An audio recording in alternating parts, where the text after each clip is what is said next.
The swordsman and his allies had finally made it there. If they could defeat that thing in the middle of that chaotic war, there might still be a chance. But at that moment, he suffered a fatal wound, a laser shot directly through his heart. In the end, he would die there without being able to do anything. One day, an unknown threat appeared and suddenly destroyed an entire continent. The one responsible was the Liquidator, humanity's greatest enemy. The group created to protect humanity included Brian Miller, the shield who protected the world and had survived the impact of a giant meteor without getting even a scratch. There was also Bella Albright, a great sage who was said to have power equal to an entire division. Jacob Bloomfield was the archer who had taken down a dragon with a single shot, earning the name Divine Archer. And finally, there was Amy White, the most powerful swordswoman who had ever existed, known as the Sword Saint. Besides them, there was also the support unit, and Gray Lee, who had just fallen, was nothing more than a low-ranking soldier. They were nothing but artificial pawns who had been sent there to die, while the others, the true heroes, were on a completely different level. Gray knew that the graduates of the World Union Academy were impressive, but he had never imagined the gap between them would be this huge. Maybe it really didn't matter whether the soldiers from the support unit were there or not. They had trained hard too, but they couldn't even come close to those heroes. At that moment, Amy finally managed to hurt the Liquidator, leaving only a small scratch. Then he stopped playing around. With a single arc of laser energy, he wiped out all the heroes. Their weapons, the only things left intact, fell to the ground as everyone was finished off with a single attack. Gray knew there was absolutely no chance of defeating that thing. Even so, he realized that he was still alive. His heart had been pierced a long time ago, but somehow, he was still breathing. Then, someone found Gray lying in a pool of blood and asked him to wield a great power. Gray found himself in another place, as if he were inside an abandoned temple beneath the cosmos. In front of him stood a creature that wasn't human and looked extremely threatening. It explained that Gray had not died. The physical wounds on his body had been healed, but that creature wasn't the one who had saved him. Gray's own power was responsible for it. The being explained that it couldn't give him more details at that moment because even it couldn't properly analyze that power. Still, it could guarantee that Gray's power was stronger than the Liquidator's, as long as he managed to control it correctly. Gray asked if they could still win the war, but the being answered that there was no hope. Even so, it believed they should eliminate the Liquidator no matter what. Then, it killed Gray again, saying that he could leave and that he would be given a portion of its power to borrow. Gray stood up again on the battlefield, now holding a sword made of shadows. That was his power. The power of the creature that had helped him wasn't something that could be seen with the naked eye, but it was inside him. Gray then charged at the Liquidator. The enemy couldn't believe there was still a human strong enough to stand. In fact, Gray's attack managed to cause some damage. However, he still wasn't skilled enough and was underestimating the Liquidator. Because of that, he died again, this time being cut in half. Even so, what remained of his body was held together by the shadows. Gray no longer looked human. His body seemed to be getting corrupted by something. Then, with a swing of his shadow sword, he managed to cut the Liquidator in half. At that moment, however, the Liquidator also unleashed his power. Earth's time was over. Suddenly, everything became dark, and night took over the world. But Gray didn't care and kept attacking without stopping. A barrier protected the creature from his attacks, and the Liquidator said that everything he was doing was pointless. In that true Twilight realm, nothing was capable of hurting him. When Gray looked at the stars, he realized they were beautiful, but they were falling toward Earth. When the Liquidator went to check if the human had finally died, he saw the symbol of Kronos. It was Kronos who was helping Gray return. Kronos was using all of his power to send the human back, giving him another chance to defeat the Liquidator. He then entrusted the fate of that world to Gray and sent him back. Later, Gray opened his eyes near his homeland, Renebo Village. The village had been destroyed 15 years earlier, so he wondered if he had really gone back in time. He soon realized that his weak body was injured. Back then, he had been bullied by some boys from the village, and he knew he couldn't let himself get pushed around by people like them. The problem was that they were much stronger than him at that time. Defeating the Liquidator seemed like nothing more than a dream. Gray decided that he would think about how to deal with those people once he became a little stronger, since he didn't want to end up getting hurt again either. As he returned to the village along the forest path,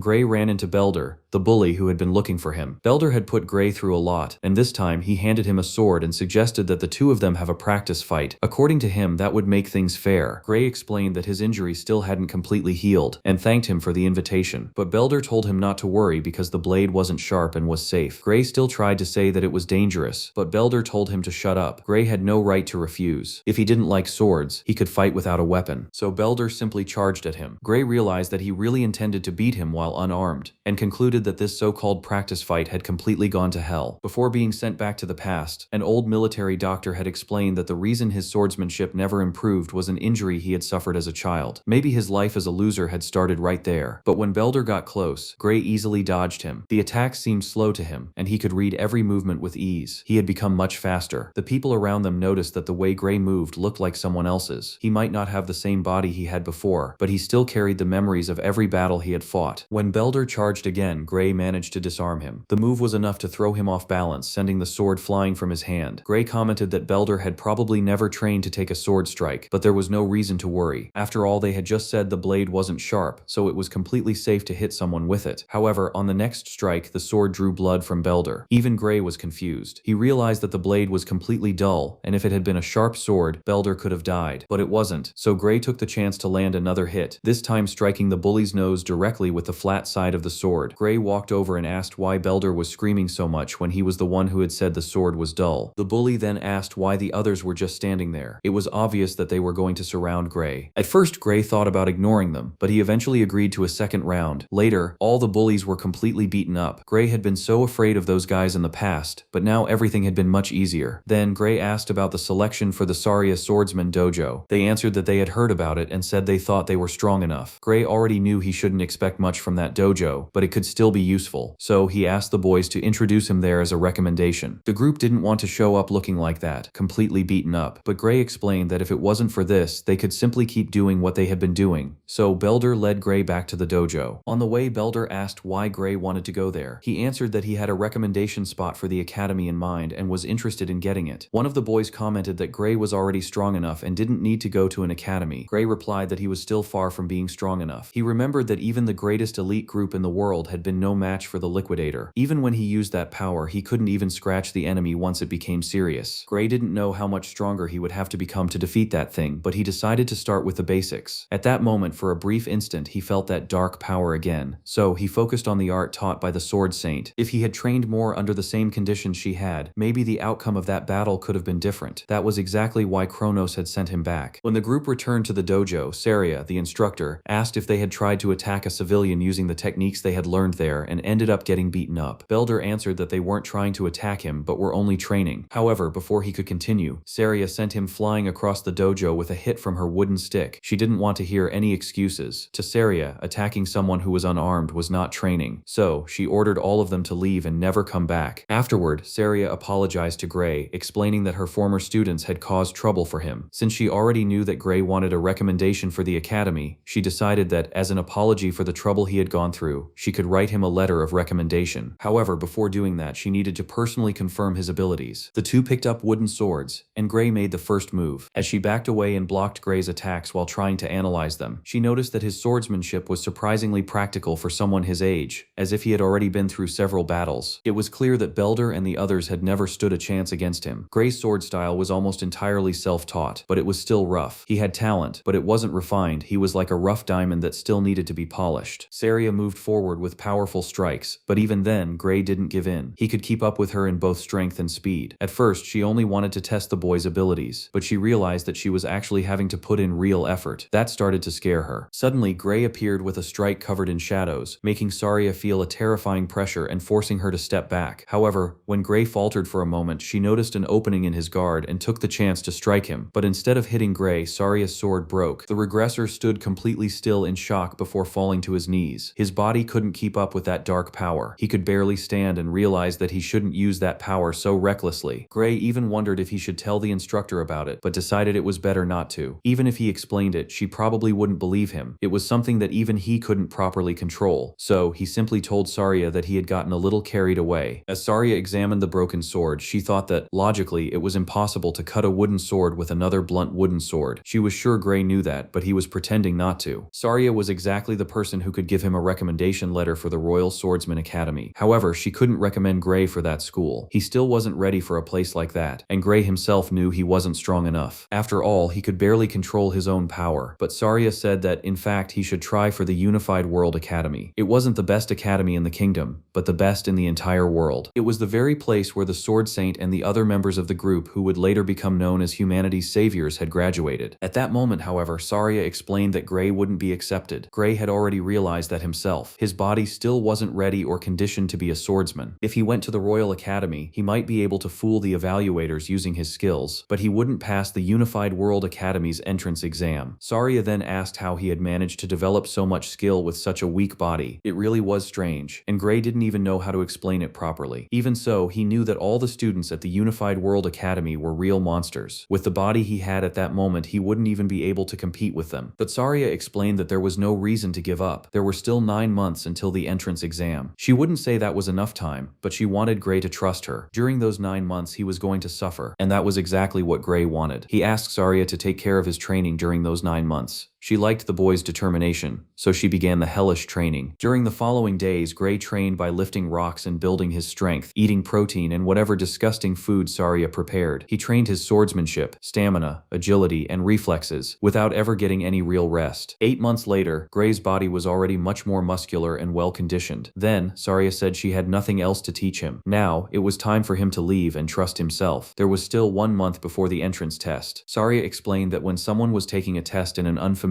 place, it was better to arrive early. She even offered Gray some money so he could find a place to stay and buy food, but he refused, saying that it was already too much and he couldn't accept it. To Gray, it almost seemed like Saria was trying to kick him out of the village. He had also heard that an ogre nest had been found nearby, and that there were almost no guards in that area. Saria pretended not to know anything, but made it clear that it had nothing to do with them. Help would be sent to the capital, and Gray should leave for the exam without worrying about anything. But Gray knew she was lying. No help would reach the village. Shortly before it was destroyed, Saria would lose her life. Gray remembered that she had been killed when she tried to face the ogre alone, so Gray accepted the money and said that he would be leaving. Saria simply prayed that he would pass the exam. But that same night, while Gray was on his way, Saria went into the forest to hunt the ogre, even after reassuring the boy. On the way, Gray found her and asked where she was going. Saria didn't understand why he wasn't already on his way to the academy. Gray thought the capital would take care of the ogre, not his teacher. Saria tried to come up with another excuse, saying that the reinforcements couldn't come because of an emergency, but that she could handle it alone. She knew how strong the nest was because of the scout's report. The leader was an elite ogre, and there were about 45 monsters in the nest altogether. To Saria, that number of enemies would be difficult, but Gray knew that an elite ogre wasn't that strong by itself. Its real strength came from its intelligence and leadership ability. Considering the risk, this was practically suicide. If he let his teacher go alone, she wouldn't survive, and the village would be destroyed. Gray had already seen that future with his own eyes, so he asked to go with her. He also didn't want to miss a great opportunity to gain experience in a real battle. Saria explained that nobody knew what could happen in a fight, especially when it involved a newly formed monster nest. Gray still needed more experience before putting himself in that level of danger. Then, he asked if she really insisted on going alone. In that case, Gray had an idea. He would fight Saria, knock her unconscious, and then take care of the ogre himself. Saria eventually gave in, but she set one condition. No matter what happened, Gray had to come back alive. So, the two of them left together to wipe out the monsters. They reached the opening of a valley where the elite ogre's camp was located. The place was surrounded on every side except for the entrance. The ogres had been very confident to build a nest in a place like that, but Gray noticed a problem. If they went inside, the monsters themselves would have nowhere to escape. They were dealing with intelligent creatures. During the scouting, Saria couldn't find the leader anywhere. He was probably inside his tent, so she asked Gray to eliminate the visible enemies from one side to the other while she took the other path and searched for the leader. The two moved forward together, and the guards on patrol barely had time to realize what was happening before their heads were cut off. When the first ogre managed to warn the others, the creatures let out their war cry and rushed into battle. What followed was a complete massacre. In fact, it was pretty easy. Saria was impressed when she found out that this was Gray's first time fighting ogres. For him, it really was the first time, but only in this life. Even so, Gray thought it was strange that those ogres were so weak. Surely, Saria wouldn't have died if she had come alone. But Gray knew the future. The real problem was inside the main tent. When he felt that presence, Gray realized there was something much more dangerous inside and said they should run. But when they got close to the exit, they were surrounded by the elite ogre. However, that wasn't the real leader. Gray had already sensed a much stronger presence. It was an ogre general, the true leader of the nest. That wasn't a creature they could easily defeat in that place. Saria decided that she would try to distract them so Gray could escape. She landed a hit on the elite ogre, but right after that, the general healed it. The ogre general's roar increased the strength and recovery abilities of his allies. That was why the other monsters had become so powerful. Gray then told his teacher to leave leave the rear to him. He would defeat the general so the two of them could get out alive. The problem was that reaching the general wouldn't be easy. All the other orcs were protecting their leader. After all, that was exactly what made the general so dangerous. His numerical advantage. Gray's next attack caused his sword to shatter. Thankfully, he had a spare, but it was only a matter of time before that one broke too. Seeing what was happening, Saria threw her spare sword to Gray. Now, at least he had two weapons to defend himself. Gray managed to push his way through the orcs, but reaching the general was still extremely difficult. With a laugh, the general boosted the power of his army even further. The enemies became even more aggressive and hungry. Gray realized that the general had understood his plan. Apparently, his high intelligence wasn't only useful for commanding the others. Gray tried to clear all the enemies out of his way, but it was almost useless. At one point, one of the orcs hit him with an axe. They were slowly wearing Gray down, including his weapon. Then, another orc's attack broke his spare sword. Now, only one sword remained, Saria's. Gray would have to face a horde of ogres and still reach the general using only one sword that could break at any moment. He knew he couldn't win like that. So, he told his teacher to run while there was still time, but of course Saria wouldn't do that. She kept fighting the elite ogre. It wasn't because she wanted to stay and fight, but because she couldn't run anymore. Her legs had been cut and were too weak. Gray was completely out of options. He had gone back in time to defeat the liquidator, and now he was going to die there fighting a group of ogres. Even with his sword broken, Gray thought there might still be a way out. If he could use that power again, those enemies might fall too. He tried to remember what that dark power had felt like. Then he managed to feel it. Gray's dark slash swept across the battlefield and killed the entire ogre army. He smiled at his teacher, as if he wanted to tell her that everything was okay, while his attack tore through every creature. The elite ogre became much weaker after that, allowing Saria to kill it. Without the general to strengthen them, the other monsters were nothing. Gray then said that somehow they had made it. He also apologized for breaking Saria's sword. However, before she could ask about that attack, he fell face first onto the ground. Most likely, using all that power had caused an enormous amount of exhaustion. Gray found himself surrounded by shadows, perhaps somewhere inside his own consciousness. There was a door in that place, and behind it was all of that power. If he opened it, he could recover everything, including the power he needed to kill the liquidator. But when he tried to get closer, something grabbed him by the neck. Gray knew that if he entered that place at that moment, he would die. Then, a voice told him that he had made the right choice. When he finally woke up, Gray was in the village infirmary. He had been unconscious for 5 days. Saria, his master, had been afraid that he would never wake up again. Gray admitted that he had probably pushed himself pretty hard, but Saria replied that this expression wasn't exactly the best way to describe what he had done. Even so, her main concern was making sure Gray was okay. Gray noticed that his body was still very weak, especially his right arm. He could move it, but it was completely numb, and there was also a strange bruise that didn't look natural. Saria had already expected that the arm wouldn't recover so quickly, especially because every bone in it had been shattered. He wasn't feeling anything, only because they had treated the injury with a magic potion. Gray commented that it must have been very expensive, but Saria told him not to worry because the village chief had given them the potion as thanks for what they had done. After all, to that village, Gray was the hero. At that moment, the village chief appeared to see Gray, who had finally woken up. Gray thanked him for the potion, but the chief said that they were actually the ones who should be thanking him. Gray had killed an ogre general, a monster that not even all the forces from the nearby cities together could scratch. If they hadn't killed that monster, the village would have been destroyed. Without Gray and Saria, none of those people would be there at that moment. That was why the potion was the least they could offer. Gray said that the chief was probably exaggerating, but the chief replied that Gray was only being modest and knew very well that it wasn't an exaggeration. Then, Gray remembered his past life and realized that the chief was right. In the world before he regressed, that village really should have been destroyed by the ogre attack. The chief had also heard that Gray was going to take the entrance exam for the World Union Academy. The problem was that he had gone to kill the ogre a week earlier and ended up sleeping for 5 days. In other words, he had missed the date. Because of that, Gray asked if they could lend him a horse. The chief already knew he would make that request, so he had prepared the best horse in the village for him in advance. Saria also commented that if Gray hadn't woken up that day, they would have taken him there while he was still asleep. When he finally left the infirmary, Gray was greeted by the villagers holding pink signs, all of them thanking the hero who had saved their lives. He also received a sum of gold collected from contributions by everyone in the village because they knew the entrance exam for the World Union Academy was very expensive. Gray sincerely thanked the villagers. It would be difficult to return to that village later if he failed the exam. Saria, however, told him not to worry. None of the World Union Academy candidates had managed to defeat an ogre general. Gray replied that with his right arm in that condition, it would be very difficult, but Saria reminded him that he still had his left arm, and that was more than enough. He couldn't be so indulgent as to expect to pass while using only one arm. Saria was certain that the examiners would notice the boy's skill and that he would definitely pass. Gray also wouldn't let her and the villagers down after everything they had done for him. The village should have been destroyed, but it was still standing. That showed that this world was no longer the same. The future could be changed, changed, and Gray intended to do exactly that with the power he now had. After a short while, Gray finally reached the World Union Academy, which was surrounded by the blue sea and the bridges leading to the center of everything. Later, when all the candidates had gathered, the Academy announced that it would begin handing out the exam tickets. Until the process was complete, everyone had to remain inside the central arena. The place was completely packed, but only around 20 candidates would be accepted. Apparently, the number of accepted students changed every year. In some years, the Academy accepted 50 people, while in others, only one person managed to pass. Then, Professor Ariel went to the front to speak to everyone and, without wasting any time, began handing out the exam tickets using her magic. Everyone received their papers, and Gray discovered that he was candidate number 513 in the swordsmanship course. The professor explained that some people might be surprised to see that nothing was written on the paper except the number and the course, but that happened every year. The World Union Academy didn't discriminate based on age, gender, nationality, status, or anything else. None of those things mattered. Only those who passed the exam and earned the right to cross the bridge would be asked for their names. They could even give a fake name if they wanted to. Gray had left his sword at an inn, but the paper still said that he belonged to the swordsmanship course. Ariel had assigned the courses based on the candidates' appearances and asked them to raise their hands if she had made a mistake. However, no one raised a hand. Everyone was in the correct course. Then, something began to appear on Gray's paper. He would take the exam on the first day at 11 a.m. Gray had hoped to have more time to let his arm recover, but he wouldn't get that chance. Ariel explained that it was a single practical exam, and that any candidate who arrived late would be automatically disqualified. The Academy also didn't accept personal requests to change exam times. Gray still couldn't put much strength into his dominant arm, and he wanted it to recover at least a little by the next day. But when the time for the exam came, his arm was still hurting. Even so, he would take the test that way. When it was time to enter, Gray took a deep breath. There was no reason to be pessimistic. His left arm was working well, and he could still move his right arm to a certain extent. Now, he needed to use the time he had to observe the examiner. When he arrived at the testing area, another candidate was still in the middle of his fight. The boy charged at the examiner with a heavy sword, but the examiner simply dodged by taking a step to the side. Even with a bigger sword and a more aggressive attitude, the candidate couldn't even scratch the examiner. In the end, the candidate was disarmed and knocked down, bringing his exam to an end. Gray realized he was in trouble, but before he could think about it too much, his number was called. It was candidate 513's turn. Gray knew he had almost no chance, but as soon as he stepped onto the field, the examiner told him that he could make the first move. Gray didn't feel like he had much of a chance of winning, but he would still do everything he could. He moved forward, closing the distance while remembering his master's teachings. Even if his right arm had no strength, if he could transfer that force through the other muscles in his body, he could still perform good movements. His first long arc forced the professor to dodge. This time, however, the examiner couldn't avoid it with just one step. He had to move his entire body to escape the attack, and then he countered with a strike that looked almost slow to Gray. Gray managed to block the attack. Physically, it was difficult, but he could see the entire path of the strike. The examiner's speed and technique were nowhere near Saria's level. If Gray trusted the swordsmanship he had learned from her, he might really be able to make up for the weakness in his right arm. So, Gray moved forward again. This time, the examiner was the one being pressured. To Gray, he was slow. Saria had said that Gray would definitely pass, and because of that, he was convinced that he could do it. After a certain point, he had already understood the professor's entire style of swordsmanship. The problem was that his right arm wasn't helping him. It wouldn't be easy to win or land a finishing blow, but the examiner's movements were becoming more and more disorganized. When Gray saw an opening, he realized that it had been created on purpose and took advantage of it to launch an unpredictable counterattack from behind the examiner. However, before he could touch the examiner with the tip of his sword, someone ended the fight. The time limit had run out, and the result was a draw. Gray didn't pass. He had done his best, and when he left, he simply thanked the examiner. 1 week later, in the meeting room of the World Union Academy, the professors were discussing the candidates who had finished their exams with victories. Some were tired, while others commented that the method of watching all the candidates together was quite inefficient and that they should divide the work. However, they couldn't afford to overlook a talent just to make things easier. The oldest professor asked everyone to listen to their opinions about the students, not about the exam system. They then started with the swordsmanship course. Those who had defeated the examiner had passed. The rest would be evaluated based on the quality they had shown and how well they had managed to endure during the 15-minute time limit. Besides those who defeated the examiner, some candidates had also stood out, so the professors decided to keep those students. That was when Professor Ariel asked about candidate 513. Some professors said that the boy really seemed to be close to winning, but he had needed to rely on traps to defeat the examiner. It would be very difficult for him at the academy. His technique was good, but he lacked strength. Because of that, the professors decided to reject the boy. Ariel, however, thought it was impressive that so many professors had watched that fight and none of them had noticed Gray's true potential. If they were all that blind, then perhaps continuing to observe the candidates that way really was a waste. The next day, everyone gathered again in the main square of the World Union Academy. The accepted candidates would be announced. Those whose cards had burned were accepted. After all the names had been announced and the ceremony had ended, Gray realized that his name wasn't among them. He had really failed. Even so, there was still the special admission of the Divine Eye. The only candidate accepted through that method was Gray. It was the first time he had ever heard of it. Some nobles said that it was a way for someone to get in through connections, and Gray even wondered if one of his master's connections had been responsible for getting him in. The old man, however, explained that the special admission of the Divine Eye had nothing to do with that. It was an honored category that had produced great heroes for more than 100 years. The nobles complained that those old men really loved the special admission and reminded everyone that the candidates from that category had been impressive in the past. According to them, the most recent accepted candidates included Amy, Bella Albright, Lickmiller, and Jacob, but they were all complete failures. Even the current candidates knew that. However, as Gray listened to those names, he recognized every one of them. Amy, Bella, Jacob, they were simply the most powerful group of heroes in human history, the main force against the Liquidator, and now, Gray's name would stand alongside theirs. During the entrance ceremony, Gray and the other accepted students were already wearing their uniforms. They went to the square in front of the main building, but at that moment there was nothing there. Then, one of the staff members appeared, apologized for the delay, and asked the students to step back a little. At a certain point, Ariel began preparing her magic. A huge magic circle filled the entire square, and suddenly, an arena began to appear, along with enormous staircases and stands. The staff member apologized again for the delay and told everyone to make themselves comfortable inside. The students entered in amazement, realizing that it was teleportation magic. They just didn't know it was possible to teleport something that large in such a short amount of time. Gray sat down in one of the chairs and thought that they really wanted to hold the entrance ceremony somewhere where the school building could be seen. It was quite extravagant. That was the power of the World Union Academy. One of the students was a little confused about why there were so many seats if only a few students had been accepted. A girl explained that the World Union, just as its name suggested, brought together the best students from all over the world. Then, they started arriving. Some came riding dragons, while others arrived in aircraft, airships, and magical flying ships, all of them unbelievable and extremely expensive forms of transportation. Little by little, the other accepted students from different parts of the world also arrived. When everyone had gathered, the same professor from earlier began the entrance ceremony. After the staff members gave their speeches, Leonhardt, the top student in the swordsmanship course, went up to the stage to give his speech. He was Leonhardt Apius, known by everyone as an impressive student, and since he could speak normally, as soon as he reached the podium, he decided to make a complaint to the academy. First of all, he told his fellow students, at least those who had been admitted through the proper process, that it was an honor to enter the academy alongside them. He hoped everyone could graduate as people capable of making a meaningful contribution to the world. They would work hard together, and he looked forward to the days when they could aim high as students of the prestigious World Union Academy. Unfortunately, however, there were people among them who didn't deserve to be there. So, Leonhardt asked if that wasn't true, Professor Ariel, referring to the Divine Eye. Ariel replied that everyone had gone through a strict exam. Although some might not be as strong as him, it wouldn't be a good idea to exclude them. Then, she asked why he was questioning it. Leonhardt explained that he wasn't talking about the students who had been admitted through the normal exams. He was talking about those who had gotten in through the special admission of the Divine Eye. Then, he demanded that the specially admitted student show himself and return the academy uniform. Gray wondered what was wrong with that guy. Luckily, he was standing right beside him when he got up, and Leonhardt still didn't know what his face looked like. Ariel simply commented that the new student seemed pretty excited, but Leonhardt tried to explain that he was being serious. Then, Ariel quickly stepped behind him and asked if he thought he was stronger than that boy. Leonhardt answered that of course he was stronger. Ariel liked that confidence and decided to make a bet. She would bet her own job and that boy's admission. Leonhardt asked if she intended to make him fight the boy admitted through the special program. Ariel replied that she wouldn't do something so crude. After all, if he went all out, Leonhardt could end up dead, and as an educator, she couldn't put her students' lives at risk. That provoked the blonde-haired student, who became irritated, but Ariel was serious. So, she suggested that they make a bet involving monsters instead of people. It would be much safer. Besides, Leonhardt was much better at fighting monsters than humans. The bet was simple. They would only have to kill the monsters she chose as targets. With each round, the chosen monster would become stronger. Whoever failed to defeat their monster first would lose. If the specially admitted student lost, Ariel would retire from her position as a teacher, and all the other students admitted through the same method would be expelled. If Leonhardt lost, he would have to obey anything she ordered him to do. Leonhardt first asked what the target monsters would be. Although he was confident that he could face any opponent, he preferred not to get involved in some kind of setup. Ariel replied that the first target could be an ogre general. Then she asked if that would be too easy for him. Gray wondered why Ariel had chosen that exact monster. There was definitely something going on. Leonhardt said that was ridiculous. An ogre general wasn't a monster that someone could kill alone. Ariel explained that she wasn't asking him to kill the monster monster immediately. They would have the entire year to do it. Leonhardt replied that if someone could defeat a monster of that level with only 1 year of training, then people wouldn't have to suffer so much. That was when he realized what Ariel was doing. She had deliberately chosen a monster that nobody could defeat, specifically to end the bet without there being a winner. Ariel then added another condition. If the result was a draw, Leonhardt would be considered the winner. In other words, if the other boy failed to defeat the general, she would automatically be fired, and all the students admitted through the special program would be expelled. To Leonhardt, she was completely crazy, but since he hadn't said anything that actually rejected the bet, Ariel understood that he had no more objections. Leonhardt still asked if the ogre general wasn't weakened or something. Ariel replied that of course it wasn't. As for the details, she had already put everything in the magic contract. Leonhardt signed it, of course, and then asked if she really believed the boy could win anyway. Ariel simply sat down and said that she wouldn't say anything else about the bet. Everyone around them started saying that she was completely insane, including some of the honored guests. Gray realized that the bet had officially been made, and the worst part was that he had been dragged into all of it without even saying a single word. Ariel, however, already knew that the bet had been decided from the moment she started it. She stared at Gray in the middle of the audience and ordered him to stay very quiet. That woman was really playing dirty. The next class was about the basic concepts and fundamentals of magic. Some students might have been surprised to start their first day with a lecture, but as students of the academy, they had to remember that not a single day could be wasted. The class began with the basics, explaining how magic worked. Every body contained an invisible energy called ether. By manipulating it through the body's magic circuits, it was possible to materialize magic. Meanwhile, Gray was happy. He had been afraid that he wouldn't be able to keep up with the classes, but for now he was doing just fine because he had already heard those same explanations on the training grounds, back when he had become a soldier to save humanity. His problem now was that he had ended up in the same class as Leonhardt. Gray thought they couldn't find out that he was the student admitted through the divine eye. However, the professor specifically called his attention, saying that Gray looked bored. The professor also commented that he had a lot of nerve looking away while he was speaking, and if he was that confident, he could show the entire class what he knew. He asked Gray to use a basic spell. Gray respectfully replied that they were in the swordsmanship course and that he thought there was no problem with them not using magic. The professor admitted that it was a valid point, but explained that even if they only used swords in a real battle, they would still need to know the basics in order to coordinate with other mages. That was why they needed to learn basic magic and at the very least understand what it felt like to use it. Gray thought that even that explanation was exactly the same as the one he had heard on the training grounds. Maybe they would even learn the same spell he already knew how to use, so he asked if they would happen to learn ether projectile. The professor confirmed that they would and asked if Gray knew how to use the technique. Gray answered that he did. At least all that hellish training on the training grounds hadn't been for nothing. The professor saw that as a good opportunity and decided to turn the situation into a duel. Then he asked if Leonhardt also knew how to use the technique. Leonhardt answered that of course he did. After all, before entering the academy, he had been trained not only in swordsmanship but also in magic. Then he asked if that wouldn't be dangerous for the other boy. The professor explained that Gray wouldn't die and that he also wouldn't ask Leonhardt to use his full strength. Then he revealed to the class who that student was. Gray, that year's Divine Eye student. Gray thought that this was exactly the damn thing he had been trying hardest to avoid. The professor had revealed everything on purpose, so Leonhardt was ready to show what kind of place the World Union Academy really was. Gray had wanted so badly to avoid that conflict, but he had ended up falling right into the same damn mess. Later, the two of them were standing at the front, and the professor explained that when he gave the signal, they had to fire their projectiles at each other. Gray had only spent a few days learning magic on the training grounds, and even if they said he wouldn't die, it seemed like he wouldn't walk away unharmed. Leonhardt wanted to show the difference between their strengths, but Gray's projectile was much larger and even had a dark appearance. Not even Gray understood what the hell had happened. Leonhardt's projectile was swallowed by it, and the professor had to intervene with a magic barrier. But even the shield was shattered, and a huge explosion sent Leonhardt flying. The professor hadn't expected that at all. If the barrier hadn't reduced the impact, it could have killed the boy. Even among the professors, nobody could launch a projectile that powerful, so he wanted to know what the boy had just done. Gray, on the other hand, thought that Leonhardt's projectile had been incredibly weak. It wasn't the same spell he had used. Maybe the ether projectile he had learned in the squad was different from the one taught at the academy. He asked if he had used the wrong spell, but the professor said no. It was definitely the ether projectile, but the quality was different. Gray hadn't used normal ether. He had used highly compressed ether, a power that even the professors had trouble producing. Even so, at that moment, the boy had managed to shape it into a spell. There wasn't a single person at the academy who could reproduce what Gray had just done. Of course, all the students were already talking about him. Gray thought there was no way that could be right. All the spells learned by the subjugation squad at the training camp were like that, and among them, Gray had been one of the weakest. He asked the teacher if this was some kind of joke, because anyone should have been able to do something like that with enough practice. The teacher let out a genuine laugh and asked why the boy didn't transfer to the magic course. course. He even said that he would personally recommend him. Gray, however, refused. He preferred swordsmanship and didn't think he was very good at magic. The teacher said that was ridiculous. Gray understood the ether compression technique well enough to produce something like that at such a young age. He was a one-of-a-kind prodigy, even by the academy's standards. The teacher couldn't understand what idiot had ever told him that he had no talent. The students also started realizing that Gray really had to be amazing. After all, the teacher was praising the boy so much that it almost sounded exaggerated. Even so, he said it would be a loss for the world if Gray didn't study magic, and that he would even consider it a crime against magic itself. Gray then started thinking about the ether compression technique now that he finally understood what the teacher had been talking about. He had heard about it back then when he had received a lesson from the great sage herself, Bella Albright. She had explained that, in the past, people didn't know that life force existed, which made it difficult to properly cast magic. They had to constantly compress ether inside their bodies and try to gather and use only the parts that happened to mix with OD.